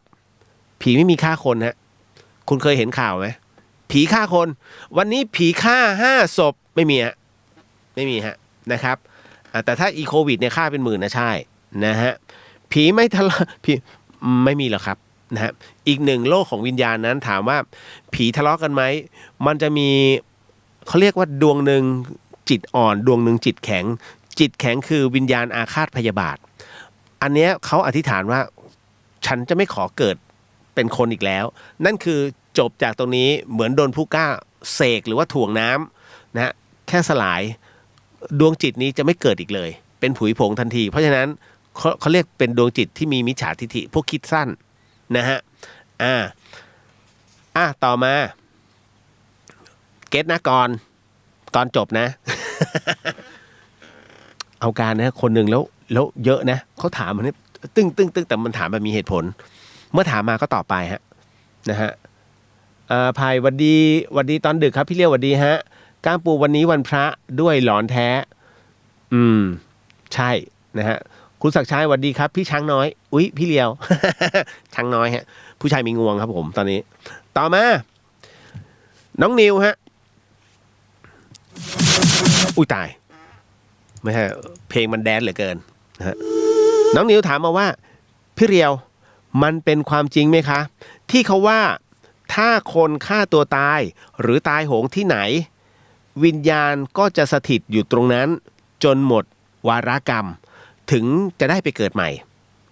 แล้วเราจะทำยังไงให้วิญญาณหลุดพ้นจากที่ตรงนั้นได้คะอย่างสมมุติว่ามีคนแขวนคอตายตรงนั้นหรือฆ่าตัวตายวิญญาณเขาก็ไม่ได้ไปเกิดสักทีเราจะทำยังไงให้เขาได้ไปเกิดคะจะทำยังไงได้เพราะเคยได้ยินว่าตายโหงที่ไหนก็ไปไหนไม่ได้อะทำนองนี้ค่ะไม่ใช่ครับนะฮะหรือใช่วะ เดี๋ยวขอพิจารณานิดนึงฮะคืออย่างนี้มันก็ไม่เสมอไปนะให้คุณผู้ฟังตัดสินใจแล้วกันกรณีเดี๋ยวผมจะเล่าเรื่องตอนที่ผมตายให้ฟังก่อนนะฮะแต่ว่าตอนนี้ยังเดี๋ยวขออธิบายอันนี้ให้น้องก่อนคือบางข้ออธิบายได้บางข้ออาจให้คุณผู้ฟังได้คิดเอาเองคือต้องพิจารณานะฮะน้องอย่างนิวถามมาว่ามันเป็นความจริงไหมคะที่ว่าคนฆ่าตัวตายหรือว่าตายโหงนั้นจะสถิตอยู่ตรงนั้นไม่เสมอไปฮะนะฮะเพราะว่าถ้าเราจะให้วิญญาณไม่อยู่นั่นคือนำพระไปทั้งหมดด้วยกันน่ะ6 รูปสวดถอนฮะสวดถอน4 ทิศแล้วก็อัญเชิญ1 คนหนึ่งรูปนะฮะเพราะฉะนั้นเนี่ยพระท่านจะทำการสวดถอนวิญญาณพอเสร็จปุ๊บนะฮะตรงเนี้ยพออัญเชิญไปน้องอยากให้เชิญไปตรงไหนไปอยู่ภพภูมิไหนก็ว่าไปหรือว่าถ้ามีรูปคนตายก็ไปแต่ถ้าไม่มีปุ๊บเชิญได้ครับนะขอเชิญวิญญาณไปสถิตแต่ควรจะทำที่อยู่อาศัยก่อนเพราะเราไม่รู้ว่าเขาเป็นใครเพราะฉะนั้นดังนั้นเนี่ยสิ่งที่เขาทำกันเยอะๆสร้างสารฮะตึ้งนั่นน่ะที่หมอปลาไปพังเรื่อยๆนะฮะพังจนเจอดี นะฮะคือบางอันก็มีถามหมอปลาดูก็ได้นะคือส่วนใหญ่มันไม่มีนะพระภูมิเนี่ยนะฮะแต่ว่าบางพระภูมิก็มีฮะนะครับตอนที่เขาพังมันจะมีบางสารที่เขาไม่พังเพราะเขาบอกมีมันเกิดอาการขึ้นนะอันนี้บอกไว้ก่อนนะจ๊ะพอถึงตรงนั้นเสร็จปุ๊บแล้วเราจะทำไงให้วิญญาณหลุดพ้นจากตรงนั้นอย่างที่พี่บอกคือสวดถอนฮะนะครับแต่ถ้ายกเว้นว่าตรงไหนที่เจ้าที่แรงที่บอกตัวตายตัวแทนอันเนี้ยน่าคิดอันนี้ตอบเลยว่าต้องใช้ผู้มีวิชาพอสมควรฮะ หรือว่าพระสุปฏิปันโนใช้กำลังเยอะแต่ก็ไม่ใช่ทุกคนฮะเพราะว่าผมขออ้างแล้วกันฮะครูบาอาจารย์ผมเพราะว่าท่านเป็นพระอุปชฌาย์เก่าสาธุฮะขออนุญาตแล้วกันฮะหลวงพ่อทองอินวัดสันติธรรมครั้งหนึ่งที่ผมเล่าอยู่เรื่อยๆนะฮะหลวงพ่อทองอินท่านเดินมาเพื่อจะทำวัดในอุโบสถวัดสันติธรรมครับและปรากฏว่าตอนที่ท่านเดินออกมาจากกุฏิท่านก็มองเห็นทางผนังติดรั้วฝั่งหนึ่งแล้วกันฮะมีวิญญาณหนึ่งยืนอยู่แล้วจ้องท่านด้วยเหมือนกับอาฆาตแค้นพยาบาทอะไรสักอย่างหนึ่งซึ่งท่านก็ไม่ได้ทำอะไรเลยหลวงพ่อทองอินซึ่งเป็นพระอุปชฌาย์ผมกระดูกท่านเป็นพระธาตุนะอยู่ที่วัดสันติธรรมไปดูได้ที่หอพระธาตุ หลวงพ่อท่านก็หันไปแล้วก็ยืนแผ่เมตตาให้ปรากฏว่าวิญญาณดวงนั้นไม่รับนะฮะไม่รับถามพระอาจารย์ศรีนวลก็ได้นะฮะไม่รับท่านทุกครั้งไปก่อนจะทำวัดเย็นปุ๊บนะฮะส่งบุญให้ผีตัวนี้ไม่รับแล้วพอท่านทำวัดเสร็จปุ๊บกรวดน้ำให้ผีตัวนี้ก็ไม่รับอันนี้ส่งผลบุญฮะท่านบอกว่าวิญญาณดวงนี้มีมิจฉาทิฐิแรงมากคือประมาณว่าถ้าไปสืบประวัติคุณจะรู้ว่าเขามีความอาฆาตแค้นพอสมควรแต่ไม่ได้อาฆาตแค้นพระนะหมายถึงว่าอาฆาตแค้นบุคคลที่ทำให้เขาตายอย่างแรงมากจนกระทั่งส่งเท่าไหร่ไม่ยอมรับฮะแต่นะฮะพอผ่านพ้นไปพอสมควรจนกระทั่งต้องส่งเป็นกฐินให้บุญกฐินถึงจะรับได้อันนี้ส่งแรงมากพอถึงตรงนี้เสร็จปุ๊บเหมือนกับหลวงพ่อท่านก็เทศให้ปล่อยวางให้ดวงจิตนั้นปล่อยวางอย่าไปถือมิจฉาทิฐิเพราะไม่งั้นเนี่ยโยมก็จะทรมานแบบนี้สุดท้ายไปนะฮะไปเกิดนี่คือสิ่งที่มันต้องใช้เวลาพอสมควรเพราะฉะนั้นจะบอกว่าไม่จะอยู่ตรงนั้นตลอดไปได้หรือเปล่ามันก็มีส่วนและที่ผมจะบอกว่าเฮ้ยมันก็ไม่แน่เพราะตอนที่ผมตายนะฮะที่ห้อง ICU วิญญาณที่ผมออกมาจากร่างที่ผมเล่าให้ฟังแล้วหันไปเจอแต่ละคนแล้วผมไม่สนใจมันคือมึงกับกูเป็นเพื่อนในภพเดียวกันแล้ว20ดวงตรงนั้น20 ตนเลยที่มันอยู่ในห้องนั้น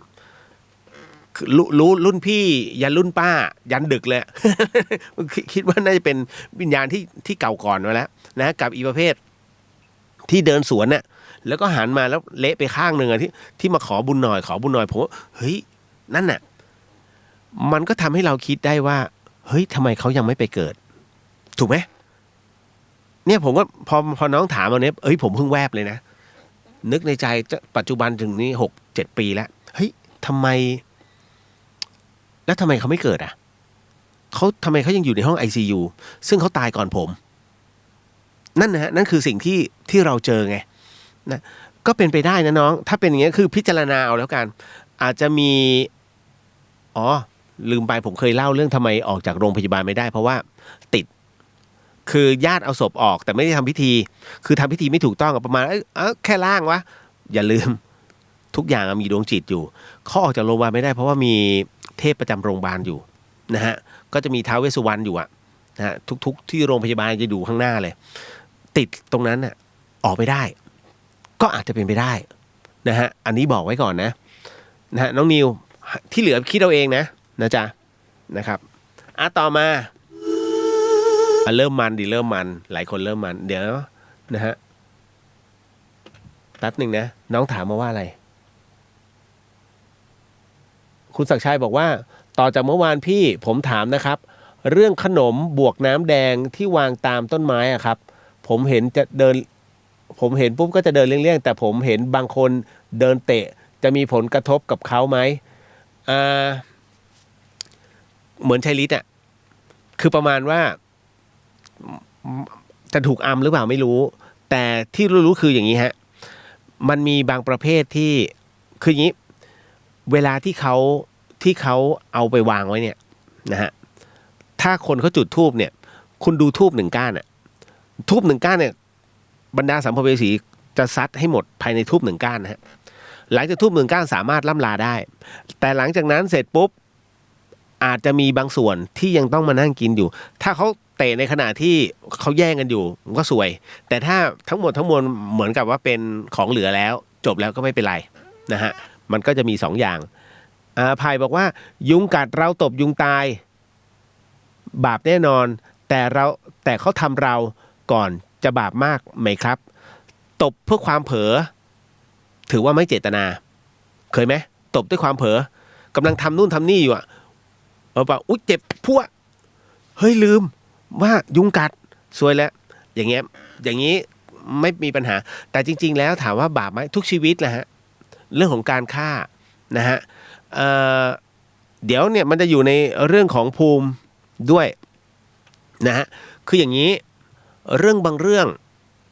นะฮะอย่างที่ผมบอกว่าสัตว์น่ะมันจะประกอบไปด้วยวิญญาณด้วยนะฮะยุงเนี่ยแม้จะมันมีสมองนะฮะมีวิญญาณมันก็ยังอยู่ในเนื้อของความเป็นสัตว์นะฮะสัตว์ที่มีจิตวิญญาณมันจะไม่เหมือนพวกไวรัสแพลงก์ตอน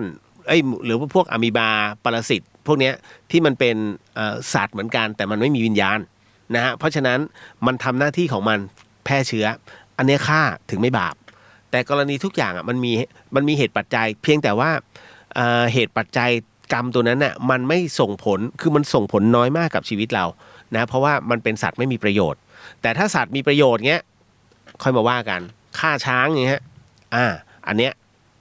ค่อยมาคุยกันได้นะฮะไม่เป็นไรฮะนะตรงนั้นนะครับทำดีบอกว่าหวัดดีพี่เรียวหนาวมากกะครับหนาวมาก 24 องศานะมาต่อมาคนต่อมาถามว่าภูมิฮะสวัสดีครับพี่พอดีผมนั่งอยู่แล้วนึกขึ้นมาเองเขานึกนะฮะน้องเขาบอกอย่างนี้ฟังอันนี้ดีๆผมก็ยังงงๆอยู่นิดๆนะฮะพอดีผมนั่งอยู่แล้วนึกขึ้นมาเองถึงพวกสัตว์ที่ตายไปแล้วครับนะฮะจากที่ผมศึกษามาน้องเขาศึกษาด้วยนะฮะจริงๆแล้วสัตว์ที่ตายไปแล้วก็เหมือนคนหนึ่งที่ตายไปแล้วนั่นเองเพียงแต่เขาแค่เกิดมาเป็นสัตว์เท่านั้นจริงๆแล้วเขาก็คือคนดีๆอย่างเราๆที่มีชีวิตจิตใจเหมือนกันนี้เองคือผมลองสมมุติเหตุการณ์ขึ้นมาดูเองนะครับเช่นสมมุติวิญญาณที่ตายไปแล้วจากอุบัติเหตุแล้ววิญญาณของเขายังอยู่ที่นั่นแล้วพอดีเขาเห็นประมาณสุนัขหรือแมวโดนรถชนตายพอวิญญาณออกจากร่างสัตว์ตัวนั้นแล้วพี่เลียวว่าเขาจะอยู่ในรูปแบบใดครับผมคิดว่าเขาก็ยังเป็นในรูปแบบของสัตว์ตัวนั้นๆและมันจะมีโอกาสไหมครับว่าพอวิญญาณออกจากร่างสัตว์แล้วนั้นจะกลายเป็นรูปร่างของคนคือประมาณพอสัตว์ตัวนั้นตายลงแล้ววิญญาณออกจากร่างแล้วก็พอดี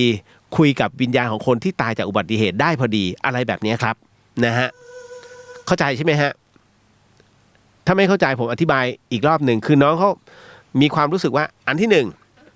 เหตุการณ์เนี้ยหมายถึงว่าสัตว์ที่ตายไปแล้วมันสามารถกลายเป็นคนได้ไหมในตัววิญญาณนะฮะก็คือพออย่างเช่นในครั้งแรกอุบัติเหตุครั้งแรกก่อน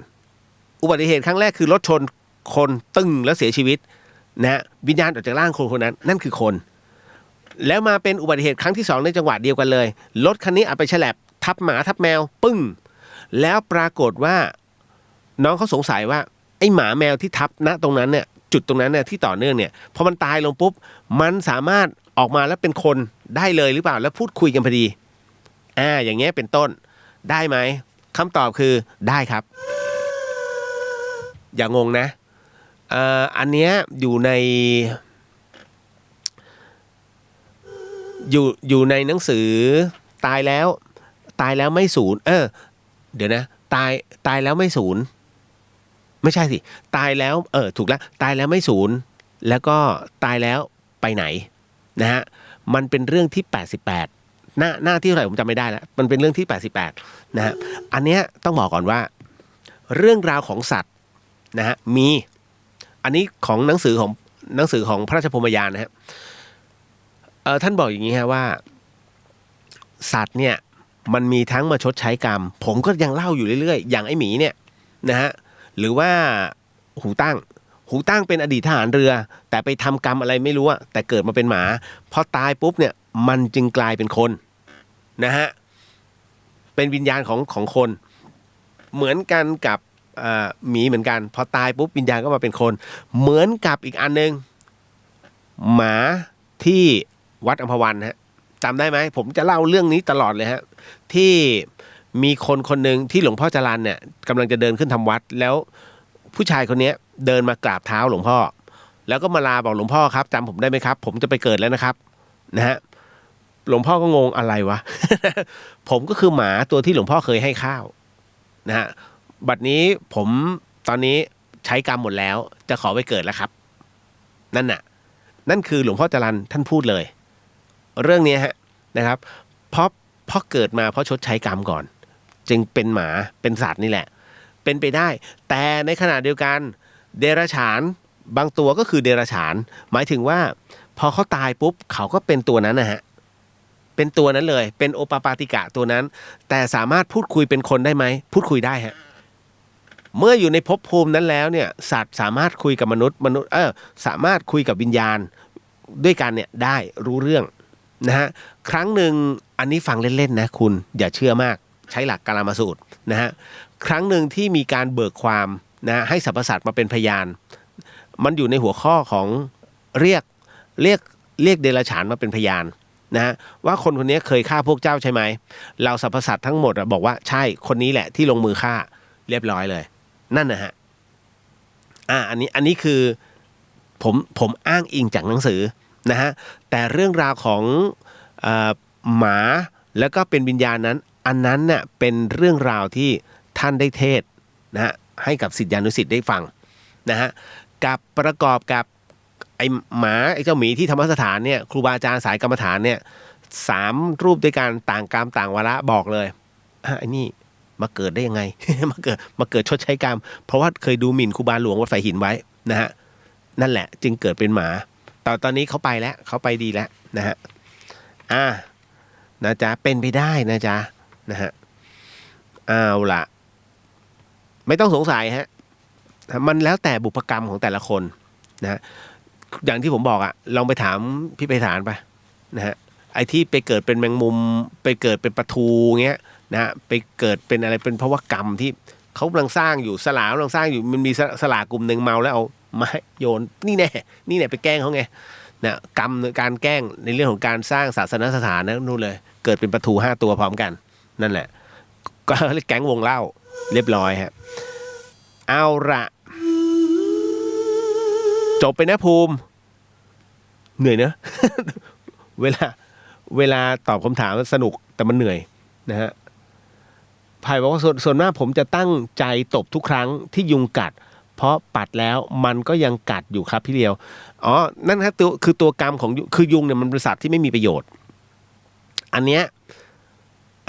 สามารถถามพระอาจารย์ภัสกรได้เพราะท่านเก่งในเรื่องของท่านเขียนหนังสือเรื่องของกรรมหรือว่าคารมะนะฮะอันเนี้ยเป็นที่ยอมรับนะฮะแล้วก็แปลเป็นรู้สึกจะเป็น3 ภาษาอังกฤษสเปนแล้วก็อินโดมั้งถ้าจำไม่ผิดนะหนังสือของท่านนะเรื่องคารมะนี่แหละและคราวนี้ท่านจะแยกจำแนกเลยว่าสัตว์แบบไหนที่มีประโยชน์และไม่มีประโยชน์ค่านั้นตัวกรรมเนี่ยแค่ไหนนะหมายถึงว่าตัวมันเป็นแค่ธุลีของกรรมอ่ะซึ่งณตรงนี้คุณสมมุตินะไปบริจาคเลือด1 ครั้งเนี่ยวาระกรรมที่เคยตบนู่นตบนี้หายหมดเลยนั่นน่ะเพราะคือมันทดแทนกันได้เพราะไม่งั้นคุณฮะวันทุกวันเนี่ยคุณเกิดมาตั้งแต่อายุ1 ขวบ1 ชั่วโมงที่คุณเกิดมาจนถึงเอาว่ารู้ความแล้วกันตั้งแต่รู้ความจนถึงปัจจุบันเนี่ยสมมุติว่าอายุ30คุณเชื่อไหมว่าคุณทำกรรมเกือบทุกวันกรรมเนี่ยเราทำตลอดแต่ในขณะเดียวกันเนี่ยมันมีคำว่าบุญไงบุญกิริยาวัตถุหมายถึงเราพูดเพราะเร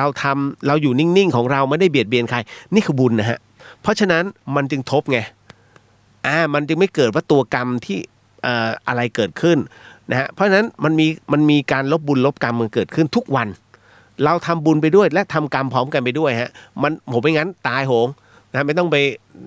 มาเกิดใหม่แล้วนะชีวิตรับกรรมยันตายตายปุ๊บกูรับกรรมตลอดไม่ได้นะฮะ1 วันนรกสวรรค์เท่ากับ100 ปีมนุษย์บ้าเหรอ แสนปีคือบางตำราเนี่ยเขียนเป็นรับกรรม1 ล้าน 1,000,000,000 ปีคุณพระช่วยโลกใบนี้มันเกิดมาเนี่ยมันใช้เวลากี่ล้านปีนะนี่คือตอนนี้คือมันไปสะสมอยู่ในอนูตรงนั้นน่ะมันไม่ใช่ไงคือบางครั้งผมก็เชื่อมั่นว่าเขียนคือบอกแล้วใช้หลักการมาสูตรใช้รับรู้และจงเชื่อในส่วนที่ควรจะเชื่อแค่นั้นเลยฮะนะฮะเก็ตเนอะมาต่อมาผมก็ยังแยกไม่ออกอยู่ดีแมงมันกับไอ้แมงมด เดี๋ยวจะลงไปดูนะโอ้ต่อมานะในส่วนของท่านต่อมาขิงฮะน้องขิงน้องขิงบอกว่าพี่เรียวคะคนที่มองเรื่องบาปบุญอันนี้ตามกระทู้อันนี้เลยนะฮะคนที่มองเรื่องบาปบุญผีสางวิญญาณเป็นเรื่องงมงายแล้วก็ชักชวนกันกินเหล้าต่อเราจะบอกเขายังไงดีให้เขาเข้าใจคะ น่ารักมากน้องขิงไม่ต้องทำอะไรเลยฮะปล่อยเขาครับผมแค่นั้นเลยเพราะอะไรเพราะว่าพระพุทธเจ้าแบ่งบัวไว้4เหล่าฮะนะฮะเพราะฉะนั้นบัวที่สอนยากที่สุดคือในโคลนตมท่านจึงบอกอุเบกขาซะจงหลีกหนีคนพวกนี้เพราะพูดเท่าไหร่ไม่รู้เรื่องต้องปล่อยให้เจอเองนะฮะมันเหมือนกับว่าบอกว่าเฮ้ยรถบอกเหมือนกับว่าบอกว่าเนี่ยใต้บ้านหลังเนี้ยมีทองคำอยู่คนโบราณเขาฝังไว้พี่เชื่องมงายแต่พอขุดไปเจอจริงๆฮะคำว่างมงายหายจ้อยคือพอเจอเองเนี่ยถึงได้เชื่อถูกไหมฮะเพราะฉะนั้นคนบางคนอธิบายต่อให้ตายแค่ไหนพูดปากเปียกปากแฉะปากจนถึงสะดือแล้วเนี่ยนะฮะมันก็งมงายต้องปล่อยฮะต้องปล่อยว่าเหมือนผมไม่เชื่อผมไม่เคยเชื่อเรื่องผีมาก่อนนะฮะถามพี่ป๋องได้นะฮะขออภัยถามพี่ป๋องเขาได้นะฮะผมกับป๋องเนี่ยทำงานกันมาเนี่ยนะฮะ20-30 ปีผมไม่เคยเชื่อเรื่องผีเลยกระทั่งออกไปช็อกสัญจรผมก็ไม่เชื่อถามได้ผมรายงานสดเข้ามาเนี่ยบอกพื้นที่นี้เป็นอย่างนี้อารมณ์นี้เป็นอย่างนี้นะป๋องนี้ผมพูดตามบรรยากาศไม่ได้พูดเอาน่ากลัวเพราะแต่ป๋องฟังปุ๊บโอ้ยน่ากลัวว่ะนักเรียนรายงานน่ากลัวมากบอกไม่เชื่อเรื่องผีซึ่งป๋องรับรู้ผมไม่เชื่อเรื่องนี้ผมเป็นเด็กวัดเก่าด้วยเห็นคนตายมานักต่อนักเห็นหนอนตัวใหญ่ๆเลยหนอนแมลงวันเนี่ยโอ้ตัวเท่านิ้วโป้งเคยเห็นป่ะศพเมื่อก่อนไม่ได้ฉีดฟอร์มาลีนเนี่ยผมไปยืนดูข้างศพมันแฉะเต็มเลยเหม็นนะฮะผมจะรู้เทคนิคเจอศพเหม็นอย่าบอกว่าเหม็นถ้าคุณคิดว่ามันเหม็นมันคือเหม็นแต่ถ้าบอกไม่เหม็นพูดเลยไม่เหม็นมันจะไม่เหม็นเลยเป็นเรื่องจริงนะคนที่อยู่ห้องเก็บศพจะรู้เรื่องนี้นิติเวชอันนี้นิติเวชกรมตำรวจเนี่ยสอนผมด้วยซึ่งผมว่ารู้อยู่แล้วผมว่าอ๋อเข้าใจแล้วครับพี่ นะฮะพอถึงนะตรงเนี้ยจนกระทั่งมันมาเจอด้วยตัวเองเมื่อ10 ปีที่แล้ว10 กว่าปีที่แล้วฮะพอเจอด้วยตัวเองเนี่ยนั่นแหละมันเขาเรียกพอถึงวาระในการต้องเชื่อต้องพบต้องเจอต้องเห็นมันจะเห็นเองนั่นคือสิ่งที่ผมเจอฮะนั่นแหละมันถึงได้ผมถึงต้องมานั่งพูดคุยแบบนี้ผมถึงไม่ค่อยแคร์ขี้เมาเพราะว่าคุณพูดเท่าไหร่เขาไม่ฟังก็กูเมานะฮะเพราะฉะนั้นเนี่ยต้องให้เขาเจอเองนะจ๊ะเอาล่ะพอมาถึงนะตรงนี้เสร็จปุ๊บ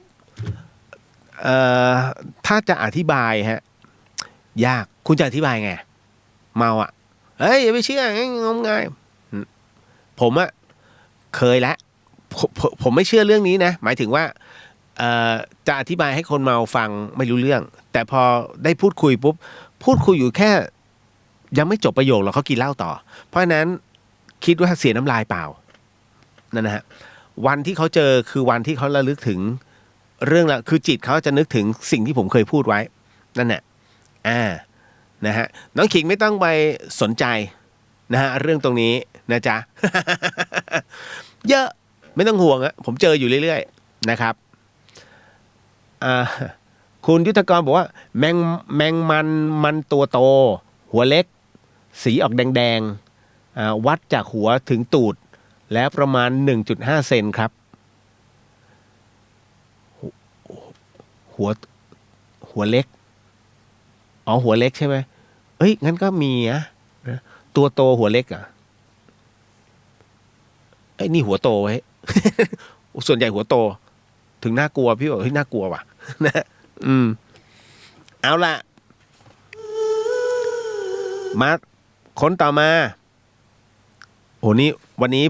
พูดเรียงลำดับเลยนะฮะเป็นเรื่องของอัญญาฮะไหนๆก็ไหนๆแล้วอัญญาเนี่ยพูดมาเนี่ยแล้วถามว่านี่คือเขาเรียกว่าผีอะไรนะฮะเพราะฉะนั้นมันก็อยู่ในเรื่องหลอนแล้วกันนะฮะเอาไม่หลอนก่อนอัญญาไว้ที่หลังนะฮะอันนี้ฮาหน่อยผมชอบ ผมชอบเติ้ลยังอยู่ป่ะอ่ะเอาฮะมาต่อเรื่องนี้ต่อยถามมาฮะว่าพี่ครับ ชอบอ่ะอ๋อมันจะตีหนึ่งแล้วไม่เป็นไรเด็กๆน่าจะนอนแล้วพี่ครับ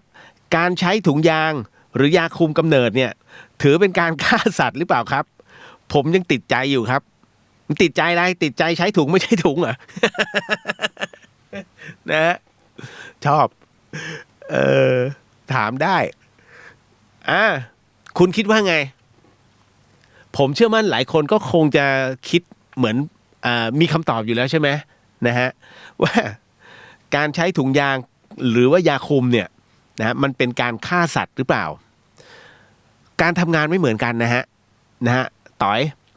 น้องถามผู้หญิงได้คือยาคุมมันเป็นตัวที่เขาเรียกคุมฮอร์โมนนะฮะคุมฮอร์โมนบางตัวยับยั้งฮอร์โมนบางตัวแต่มันก็เพิ่มฮอร์โมนบางตัวเพราะฉะนั้นเนี่ยตุ๊ดเด็กอ่ะชอบกินยาคุมเพื่อให้นมโตจริงๆแต่มันมีผลข้างเคียงนะจ๊ะนะฮะเพราะฉะนั้นเนี่ยยาคุมจึงทำงานอีกแบบหนึ่งเป็นตัวยับยั้งบางส่วนนะฮะแล้วก็สลายบางส่วนถุงยางเนี่ยไอเนี่ยตัวกันเลยตัวกันไม่ให้สิ่งมีชีวิตแปลกปลอมเข้าไปในอีกสิ่งมีชีวิตหนึ่ง อันนี้เก็ตป่ะนะฮะเป็นอันรู้กันคืออย่างนี้ถ้าถามว่าเป็นการฆ่าสัตว์ไหมมันไม่ได้เป็นการฆ่าสัตว์นะฮะเพราะเชื้อเนี่ยอย่างที่ผมบอกอะเชื้อคือมันเป็นสัตว์ที่ไม่มีวิญญาณถูกไหมสเปิร์มเนี่ยคือสัตว์ที่ไม่มีวิญญาณถูกป่ะมันเป็นการแหวกว่าย ของตัวสเปิร์มนะฮะเหมือนกับเชื้อไวรัสเนี่ยมันก็ไม่มีวิญญาณแต่มันคือเชื้อสเปิร์มก็คือเชื้อพอมันเข้าไปเนี่ยถ้ามันไม่ได้เข้าไปเจาะหรือว่าปฏิสนธินะฮะถ้ามันเจาะเข้าไปแล้วถ้ายังไม่ทันได้เจาะถือว่ายังไม่มีวิญญาณเพราะฉะนั้นการป้องกันนะการใส่ถุงยางคือการป้องกันนะฮะจึงไม่ถือว่าเป็นการฆ่านะจ๊ะถือว่าไม่ได้เป็นการผมอธิบายละเอียดมากละเอียดโคตรเลยนะถือว่าไม่ได้เป็นการฆ่าสัตว์นะฮะแต่ถ้าเมื่อไหร่ก็ตามที่ปรากฏว่าถุงแตกแล้วมันไปปฏิสนธิกันเกิดขึ้นผสมกันเกิดขึ้นโดยที่ผู้หญิงไม่รู้ตัวมาบอกพี่คะเดือนนึงแล้วค่ะจบเลยนะนั่นคือมีวิญญาณแล้วฮะการกระทำอะไรก็ตามที่ทำให้วิญญาณนั้นถ้าสมมุติเขาไม่ได้แท้งตามธรรมชาติอันเนี้ยเกิดกรรมทันทีนะฮะเพราะฉะนั้นเนี่ยถึงนี่ว่าไม่เหมือนกันนะครับเข้าใจกันด้วยเดี๋ยวบางคนเฮ้ยจริงดิจะมาโกหกทำแมวอะไรนะฮะนะเพราะฉะนั้นเก็ตนะครับสั้นๆส่วนยาคุมจะกินเยอะมีผลข้างเคียงด้วยเพราะว่าเท่าที่ผมได้คุยกับทั้งน้องพยาบาลแล้วก็คุณหมออันนี้ต้องบอกก่อนว่ามันจะมีผลต่อมดลูกนะฮะคือถ้ากินเยอะเกินไปบางคนอย่างเช่นมันจะมีประเภท ยายับยั้งอีกอย่างยายับยั้งบางตัวโพทินอลใช่ไหมไอ้ตัวเนี้ยมันจะทำให้เขาเรียกว่ายังไงดีอันนี้ก้ำกึ่งมากเพราะว่าบางคนชายหญิงเนี่ยชอบแบบธรรมชาติฮะและพอมันเข้าไปเนี่ยเราไม่รู้หรอกว่า มันปฏิหรือยังแต่คุณกินยาเขาเรียกยาขับ หน้าตรงเนี้ยถ้าสมมุติมันเกิดปฏิสนธิขึ้นนะฮะอันเนี้ยถือว่ามีผลนะมีผลในเรื่องของตัวกรรมแล้วก็มีผลกับผู้หญิงในเรื่องของมดลูกเพราะว่ามดลูกคุณอันที่หนึ่งนอกจากฝ่อแล้วนอกจากซีดแล้วมะเร็งรังไข่ระวังด้วยฮะอันนี้ผมเตือนวัยรุ่นเลยนะครับทำอะไรก็ตามคุณคิดก่อนคิดหน้าคิดหลังก่อนเพราะผมเห็นน้องในเฟซผมแต่ละคนพลาดทุกคน ไม่ใช่ทุกคนไม่ใช่ว่าไม่พลาดนะพลาดทุกคนเลยเท่าที่เห็นเนี่ยไอ้แต่งยั่วๆเนี่ยตอนนี้เรียบร้อยหมดแล้ว ลูกหนึ่งแล้วนะฮะนี่คือสิ่งที่เห็นไหมเขาเรียกว่ามันคึกขนองเกินไปจนลืมว่าสิ่งเนี้ยธรรมชาติสร้างมานะครับเอาล่ะพอมาถึงนะตรงนี้ผมต้องเตือนเสมอนะฮะอย่าเรื่องของชีวิตหนึ่งชีวิตถ้ามันเกิดสูญเสียขึ้นมาไม่คุ้มฮะหนึ่งชีวิตเนี่ยมันมีตัวกรรมที่ตามมาเสมอนะน้องของฟรีจึงไม่มีในโลกนะครับต่อมาเดี๋ยวคุยเรื่องของวันวิสาขบูชาก่อนผมจะบอกฮะวันวิสาขบูชาที่จะถึงเนี่ยคุณผู้ฟังครับหลวงพี่ภัสกรเนี่ยจะแจกพระปรองดองนะฮะหรือว่าพระพุทธชยันตีซึ่งด้านหลังเนี่ยเป็นท้าวเวสสุวรรณด้านหน้าเป็นพระพุทธเจ้ารูปปางบามิยันคือปางอะไรที่อัฟกานิสถานฮะก่อนที่กลุ่มตาลิบันจะทำการระเบิดเนี่ยนั่นแหละเขาเรียกบามิยัน มีอายุ 2,000 กว่าปีฮะนะว่ากันว่าสร้างหลังจากที่องค์พระสัมมาสัมพุทธเจ้านั้นนะฮะได้ปรินิพพานไปแล้วเนี่ยไม่กี่ปีเองแกะสลักหินทั้งภูเขาฮะนั่นนะฮะหลวงพี่จึงจำลองบามิยันขึ้นมาตรงนี้แล้วปลุกเสกด้วยกัน5 ครั้งผมกำลังพูดถึงในเรื่องของความศักดิ์สิทธิ์ความที่มีการทดสอบเกิดขึ้นนะฮะอย่างที่บอกนะฮะไปมีเรื่องกันนะโดนยิง5 นัดปังเป็นไงล่ะสุดท้ายเผาไปแล้วฮะเผาไปแล้วร่างเขาเผาไปแล้วพระยังอยู่ ไม่ใช่ไม่ขลังแต่ใส่พระแล้วยกกินเหล้าอย่างเงี้ยยกกระดกแก้วเหล้าข้ามหัวพระเครื่องแล้วความขลังจะอยู่ตรงไหนนะฮะเพราะฉะนั้นอันนี้แหละนะถึงได้หลายคนบอกโอ๊ยพระห้อยคอไม่เห็นเหนียวเลยจะเหนียวเลยนะครับแต่อันเนี้ยเดี๋ยวผมจะบอกก่อนถ้าย้อนกลับไปในสมัยที่ผมบวชอยู่บวชครั้งที่2นี่ปีที่ผมตาย56บามิยันนะปี56ที่ผมตาย นะฮะไอ้ก่อนที่จะศึกออกมานะฮะแล้วก่อนหน้านั้นน่ะตอนที่ผมบวชได้เกือบจะเดือนแล้วมั้งนะฮะมีผู้ชายคนหนึ่งเข้ามาหานะครับแล้วก็มาที่ธรรมสถานเลยแล้วผมนั่งอยู่ด้านหน้าธรรมสถานเขาก็เข้ามากราบนะฮะบอกแล้วก็แนะนำตัวกันเลยบอกผมเป็นใครนะฮะเรียกว่าเป็นกองกำลังหนึ่งของทหารไทยเนี่ยนะฮะซึ่งปฏิบัติการพิเศษนะฮะมีทั้งสิ้นเนี่ยด้วยกัน6 คนนะเล่าผมไม่สามารถเล่าออกอากาศได้นะคุณผู้ฟังเพราะว่ามันเป็นเรื่องราวมันเป็นเขาเรียกว่าช่วงมินเมย์มากๆถ้าพูดออกไปหลายคนที่อยู่หน่วยก็จะรู้ว่าเขาเป็นใครแต่ศัตรูของเขาก็อาจจะรู้เพราะมันฟังย้อนหลังได้ไงศัตรูของเขาก็จะรู้ว่าเขาคือใครผมจะไม่พูดรายละเอียดของคนนี้ที่มาพูดนะอันนี้ขออนุญาตนะฮะ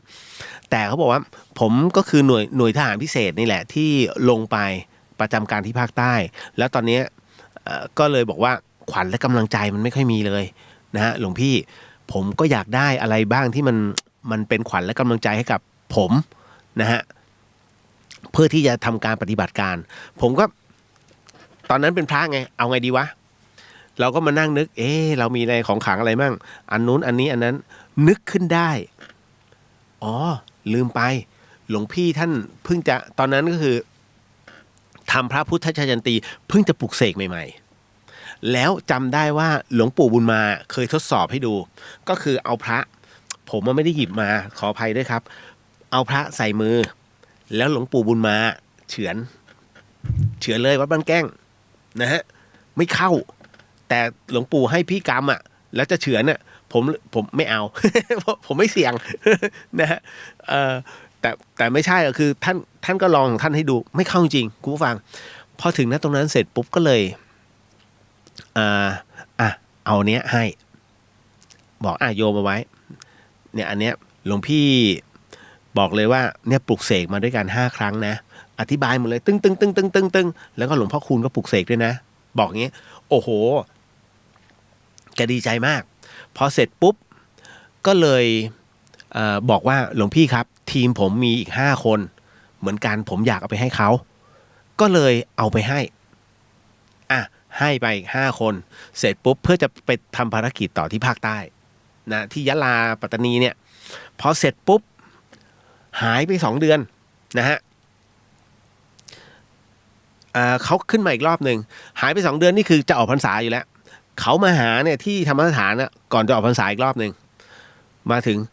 มากราบหลวงพี่ครับว่าไงโยมหลวงพี่จำผมได้ไหมจำไม่ได้มีคนมาหาหลวงพี่เยอะ แล้วเราก็บอกนะก็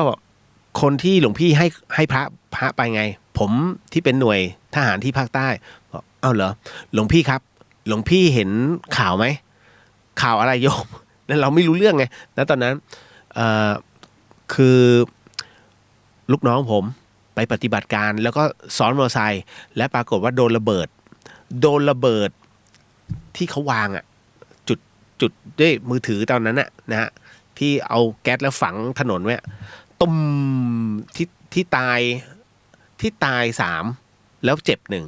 1ถ้าจำไม่ผิดนะฮะพอเสร็จปุ๊บเขาบอกเนี่ยตาย3 คนเจ็บ1 คนไอ้คนเจ็บเป็นลูกน้องผมแล้วเราก็เลยถามแล้วเป็นยังไงก็มันก็คล้องพระที่หลวงพี่ให้ไปเอาแล้วเป็นไงบ้างเราก็อยากรู้เสื้อผ้าโอ้โหเละหมดเลยเสื้อผ้าขาดหมดเลยเอาแล้วตัวช้ำๆพูดเป็นเล่น พูดเป็นเล่นจริงๆครับผมพูดเรื่องจริงบอกแล้วอีกคนนึงหลวงพี่จำเรื่องราวที่เขายิงในตลาดนัดได้ไหมมันจะมีช่วงหนึ่งฮะที่จะมีหน่วยทหารเข้าไปรู้สึกเป็น4 นายนะฮะที่เดินลาดตระเวนมาในตลาดอะไรทุกอย่างนึงนะฮะแล้วก็บางกลุ่มเนี่ยเขามาจอดรถไอ้กลุ่มโจรเนี่ยจอดรถแล้วยิงกราดเข้าไปในตลาดนัดก็โดนคนด้วยแล้วก็โดนทหารกลุ่มนี้เขาด้วยปรากฏว่าเขาบอกนั่นน่ะลูกน้องผมอีกคนหนึ่งลูกน้องทำไมลูกน้องโดนบ่อยจังนั่นน่ะโดนเสื้อผ้าขาดเลยเป็นรูกระสุนเลยหลวงพี่แต่ปรากฏว่ามันเป็นจ้ำมันช้ำมันเขียวนะผมมาวันนี้ผมอยากจะขอกลับไปให้ลูกน้องที่หน่วยครับ จำได้เลยเราก็เหรอเดี๋ยวขอบอกพระอาจารย์ท่านก่อนเพราะว่าหลวงพี่ไม่ใช่เจ้าของหลวงพี่เป็นน้องท่านก็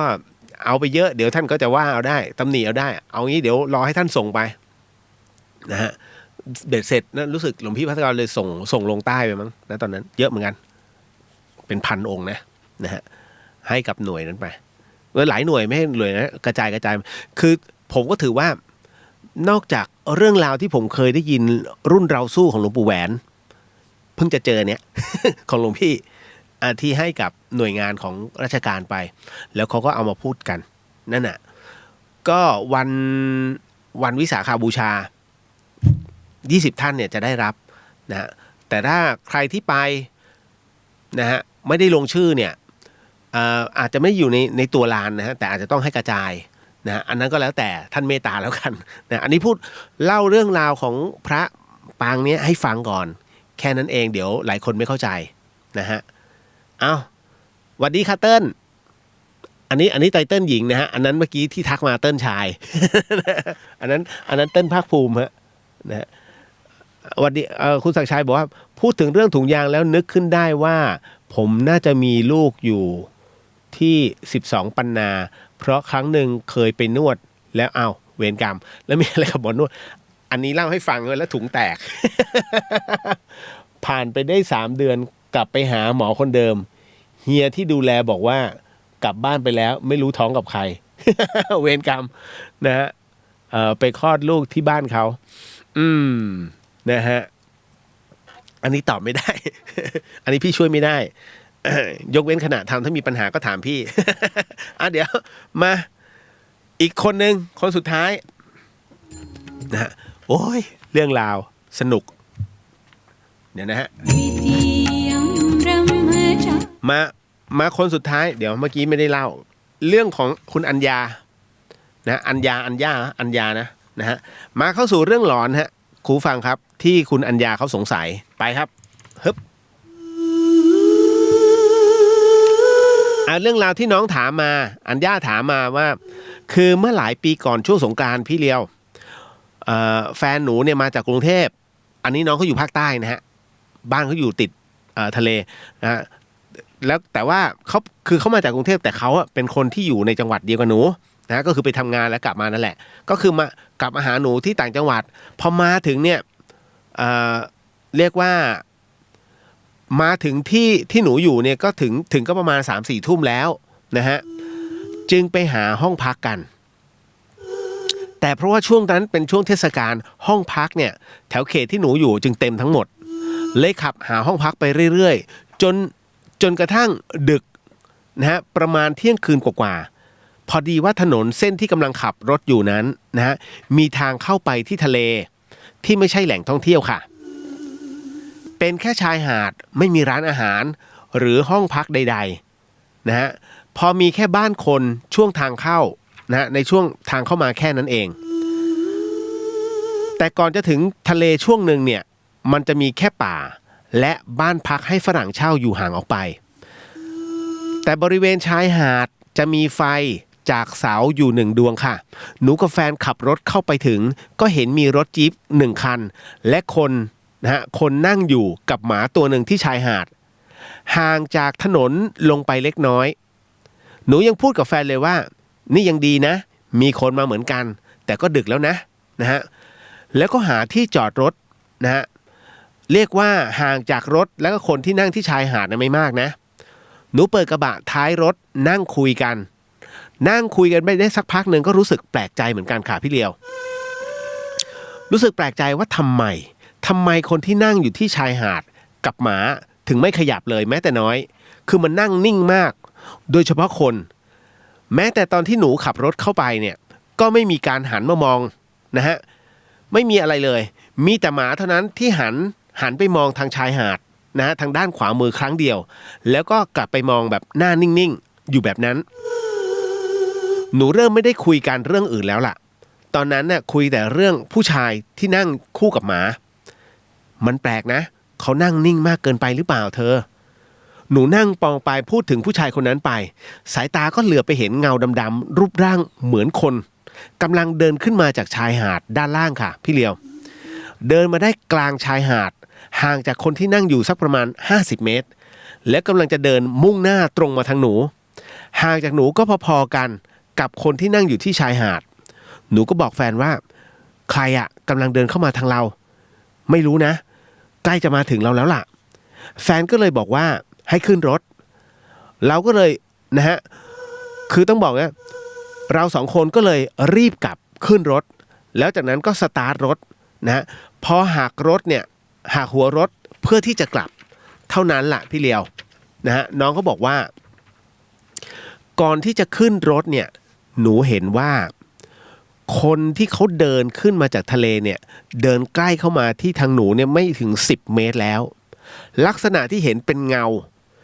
าดำที่มีความดำทึบๆหน่อย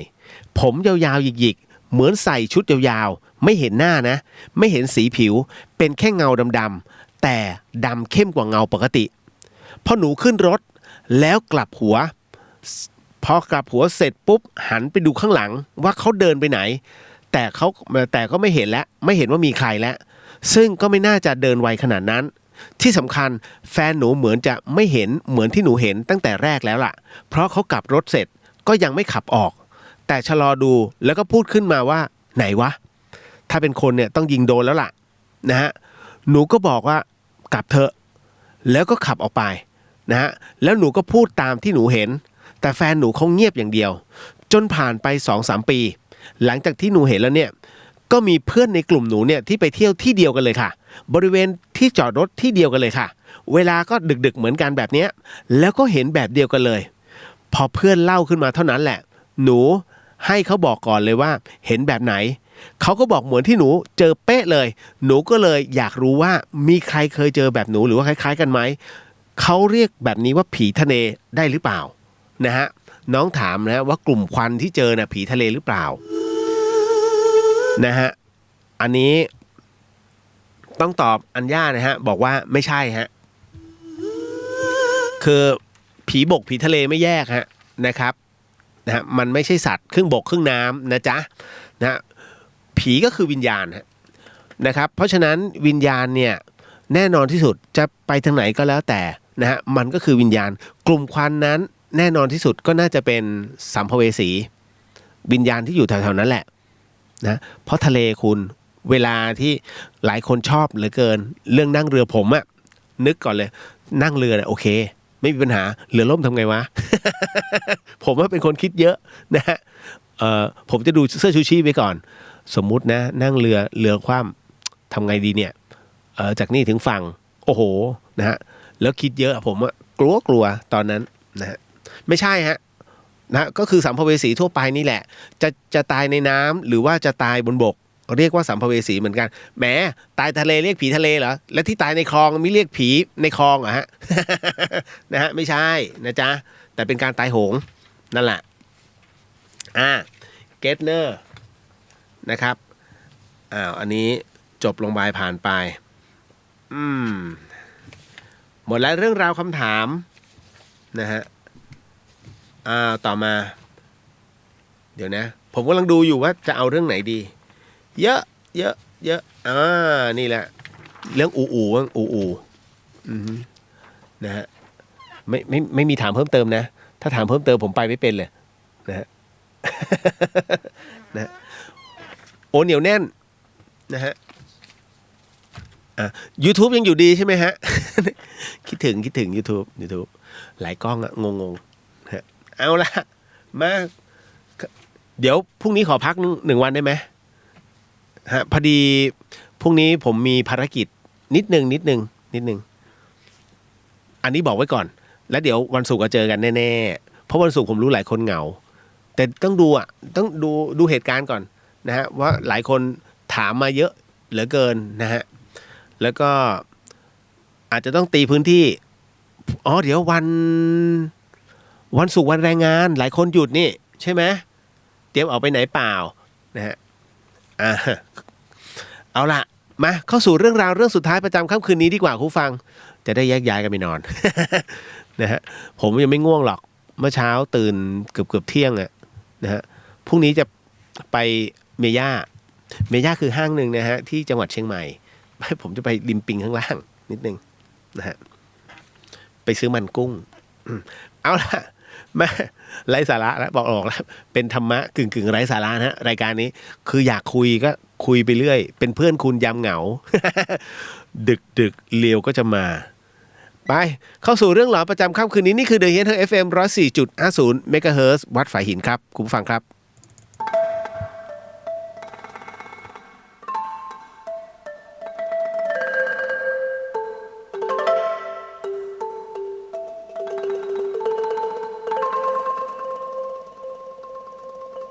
รายการนี้ไม่เหมาะกับเด็กอายุต่ำกว่า 15 ปี และตุ๊กแต๋วที่แฝงตัวมาหากินในพระศาสนา ผู้ปกครองหรือพระผู้ใหญ่ควรพิจารณาในการรับฟัง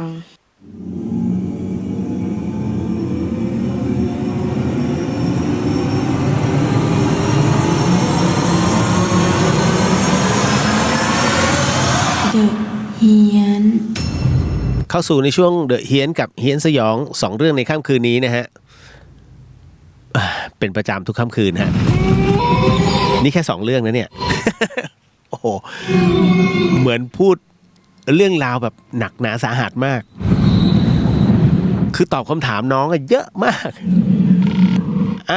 คือถ้าใครสงสัยก็ทิ้งเข้าไปในอินบ็อกซ์เหมือนเดิมนะฮะอันนี้เขาถามมาอินบ็อกซ์แล้วขยันเขียนก็เขียนมาผมก็ขยันอ่าน นะฮะสนับสนุนเรื่องราวหลอนๆโดยนาอีเซรั่มแชมพูฮะแชมพูที่ลดการดุดร่วงของเส้นผมนะฮะก็ต้องขอบพระคุณนะฮะในห้างนะฮะคุณกิ๊กนะฮะเอาละมาเข้าสู่อุยตายเห็นภาพตัวเองใน Facebook ไม่ใช่ใน YouTube ผมกางนิ้วอย่างนี้ด้วยหลายคนอาจเข้าใจผิดนะ ตัวมาเข้าสู่เรื่องราวหลอนๆนะฮะเรื่องนี้ส่งมาโดยบอกก่อนสิ่งที่คุณผู้ฟังกำลังจะได้ยินได้ฟังเรื่องราวจากพี่เลียวต่อไปนี้นั้นอย่าเชื่อนะฮะให้ฟังหูไว้หูแล้วก็ใช้วิจารณญาณทุกครั้งในการรับฟังเรื่องราวประเภทนี้ฮะข้อสำคัญเนี่ยอยากให้คุณผู้ฟังได้ฟังเป็นนิยายเพราะว่าเรื่องที่ผมกำลังจะเล่าให้ฟังเนี่ยเป็นเรื่องที่โค้กส่งเรื่องนี้มาให้นะโค้กส่งเรื่องราวเนี่ยบอกว่าเรื่องนี้เกิดขึ้นที่อู่ฮะอู่อะไรเป็นยังไงนะให้ผมเป็นผู้ถ่ายทอดให้ฟังแล้วโค้กเขาเล่าว่า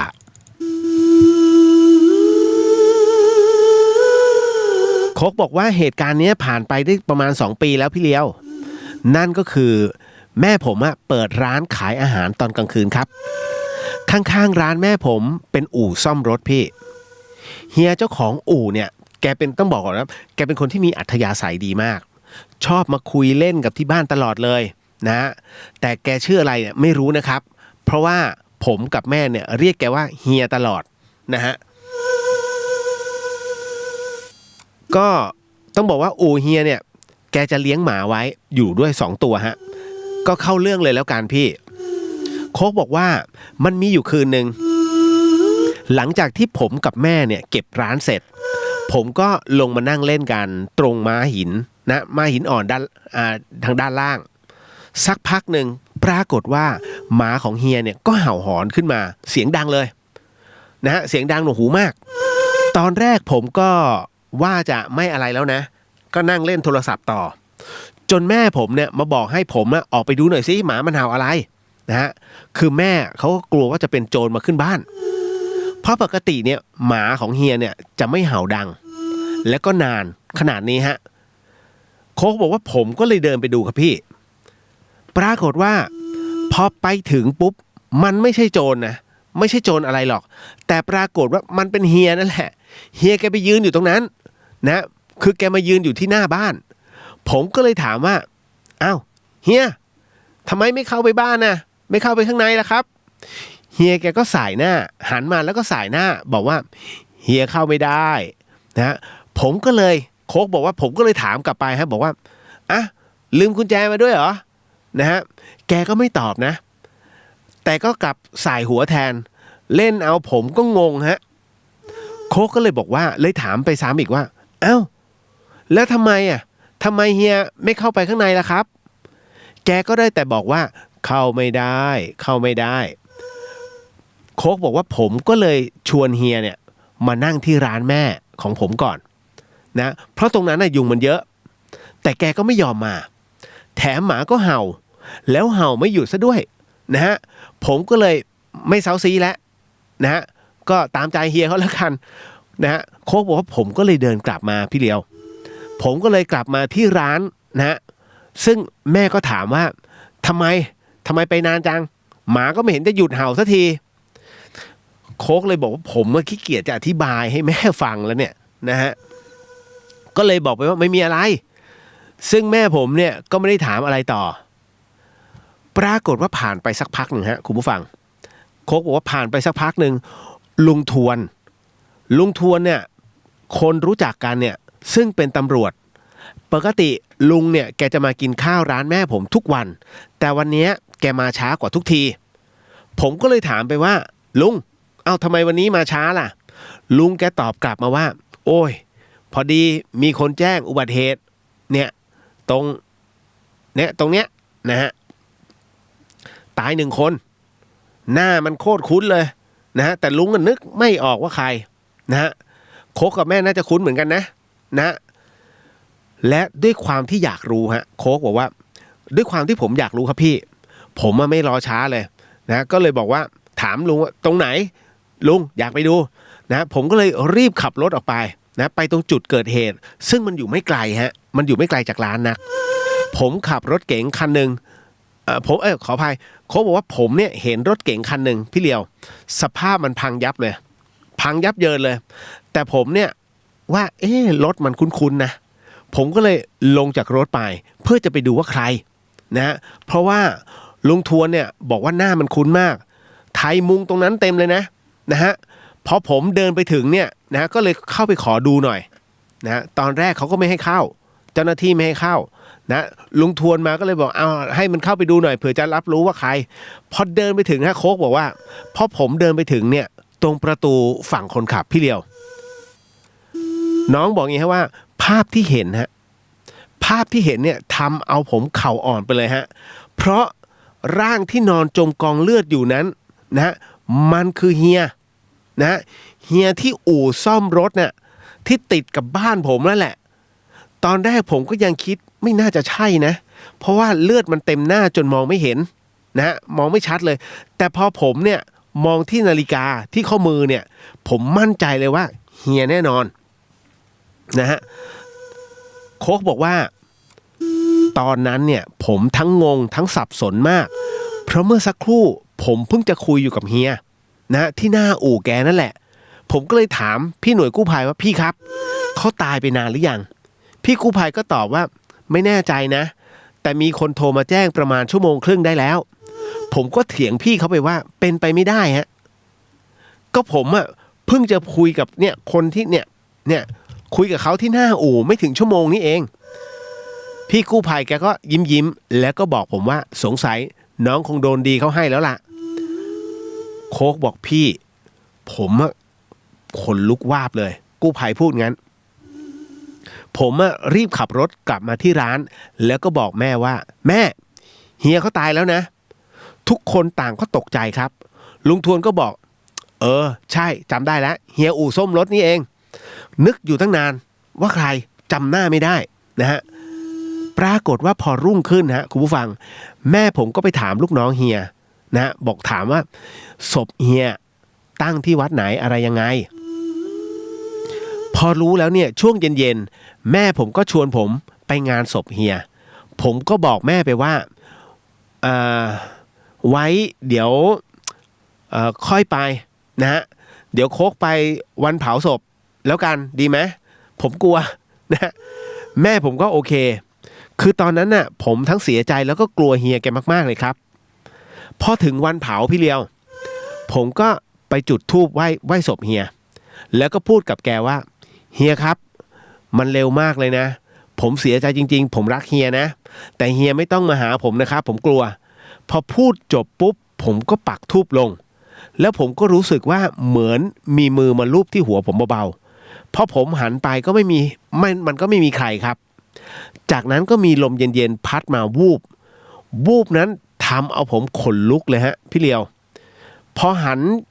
เรียกว่าพอหลังจากงานเผาศพของเฮียแล้วเนี่ยผมไม่เคยเจออะไรอีกเลยผมว่าเฮียแกคงรับรู้แล้วว่าผมมากลัวเฮียเลยไม่มาหาผมอีกเลยนะฮะเรื่องราวของโค้กก็มีเท่านี้ฮะคือเรื่องราวแบบนี้เขาเรียกว่าไม่รู้ตัวแล้วที่บอกว่าเข้าบ้านไม่ได้ใช่ฮะยังเข้าบริเวณบ้านไม่ได้บ้านทุกบ้านย่อมมีเจ้าที่ต่อให้เล็กแค่ไหนนะก็มีเจ้าที่ดินเคยเป็นผืนเดียวกันเมื่อไหร่ก็ตามที่แบ่งว่าอันนี้ของญาติคนนี้ของเราอีกอันนึงของพี่น้องอันนี้ก็จะมีเจ้าที่ประจำที่เหมือนกันเขาจะแบ่งนะฮะณจุดนั้นไม่สามารถเข้าได้นั่นก็คือเรื่องราวทั้งหมดนะฮะของโค้กหลอนนะขนลุกเลย นะฮะนี่ฮะเดอะเฮียนนะครับอย่าลืมนะจ๊ะวันที่20ไม่ใช่ดิวันที่6จะ20แล้วนะฮะพรุ่งนี้ก็สิ้นเดือนแล้วนะฮะใครเป็นข้าราชการก็ตังค์ออกไม่เดือดร้อนนะฮะใครที่รับ 5,000 บาทก็ขอให้โชคดีฮะนะผมถอดใจแล้ว ไม่เป็นไรก็ไม่เดือดร้อนนะครับเอาเป็นว่านะฮะอย่าลืมแล้วกันนะฮะถ้าวันนี้ก็วันพระแล้วเดี๋ยวพุธหน้าก็วันพระใหญ่ด้วยนะฮะก็อย่าลืมใส่บาตรนะฮะแต่ว่ามันก็ต้องมีช่องว่างนะฮะโซเชียลดิสแทนซิ่งนะครับ เอาละหมดเวลาแล้วล่ำลาดีกว่าสาธุสาธุสาธุฮะก็สิ่งหนึ่งสิ่งใดที่ผิดพลาดพลั้งไปขอสิกรรมณที่นี้ไม่ได้ตั้งใจหรือมีเจตนา ก็ขอมอบอานิสงส์ผลบุญในค่ำคืนนี้เนี่ยให้กับผู้ที่เกี่ยวเนื่องเกี่ยวข้องในเรื่องหลอนทั้งหมดทั้งมวลแล้วก็ผู้ที่ถามมาทั้งหมดทั้งมวลให้ได้รับอานิสงส์ผลบุญในค่ำคืนนี้ด้วยเช่นกันฮะแล้วก็ขอมอบอานิสงส์ผลบุญในค่ำคืนนี้มอบให้กับคุณผู้ฟังที่ฟัง FM 104.50 เมกะเฮิรตซ์ทั้งจังหวัดเชียงใหม่แล้วก็พัทลุงรวมไปถึงคุณผู้ฟังที่ฟังทางผ่านสื่อโซเชียลนะฮะไม่ว่าจะเป็น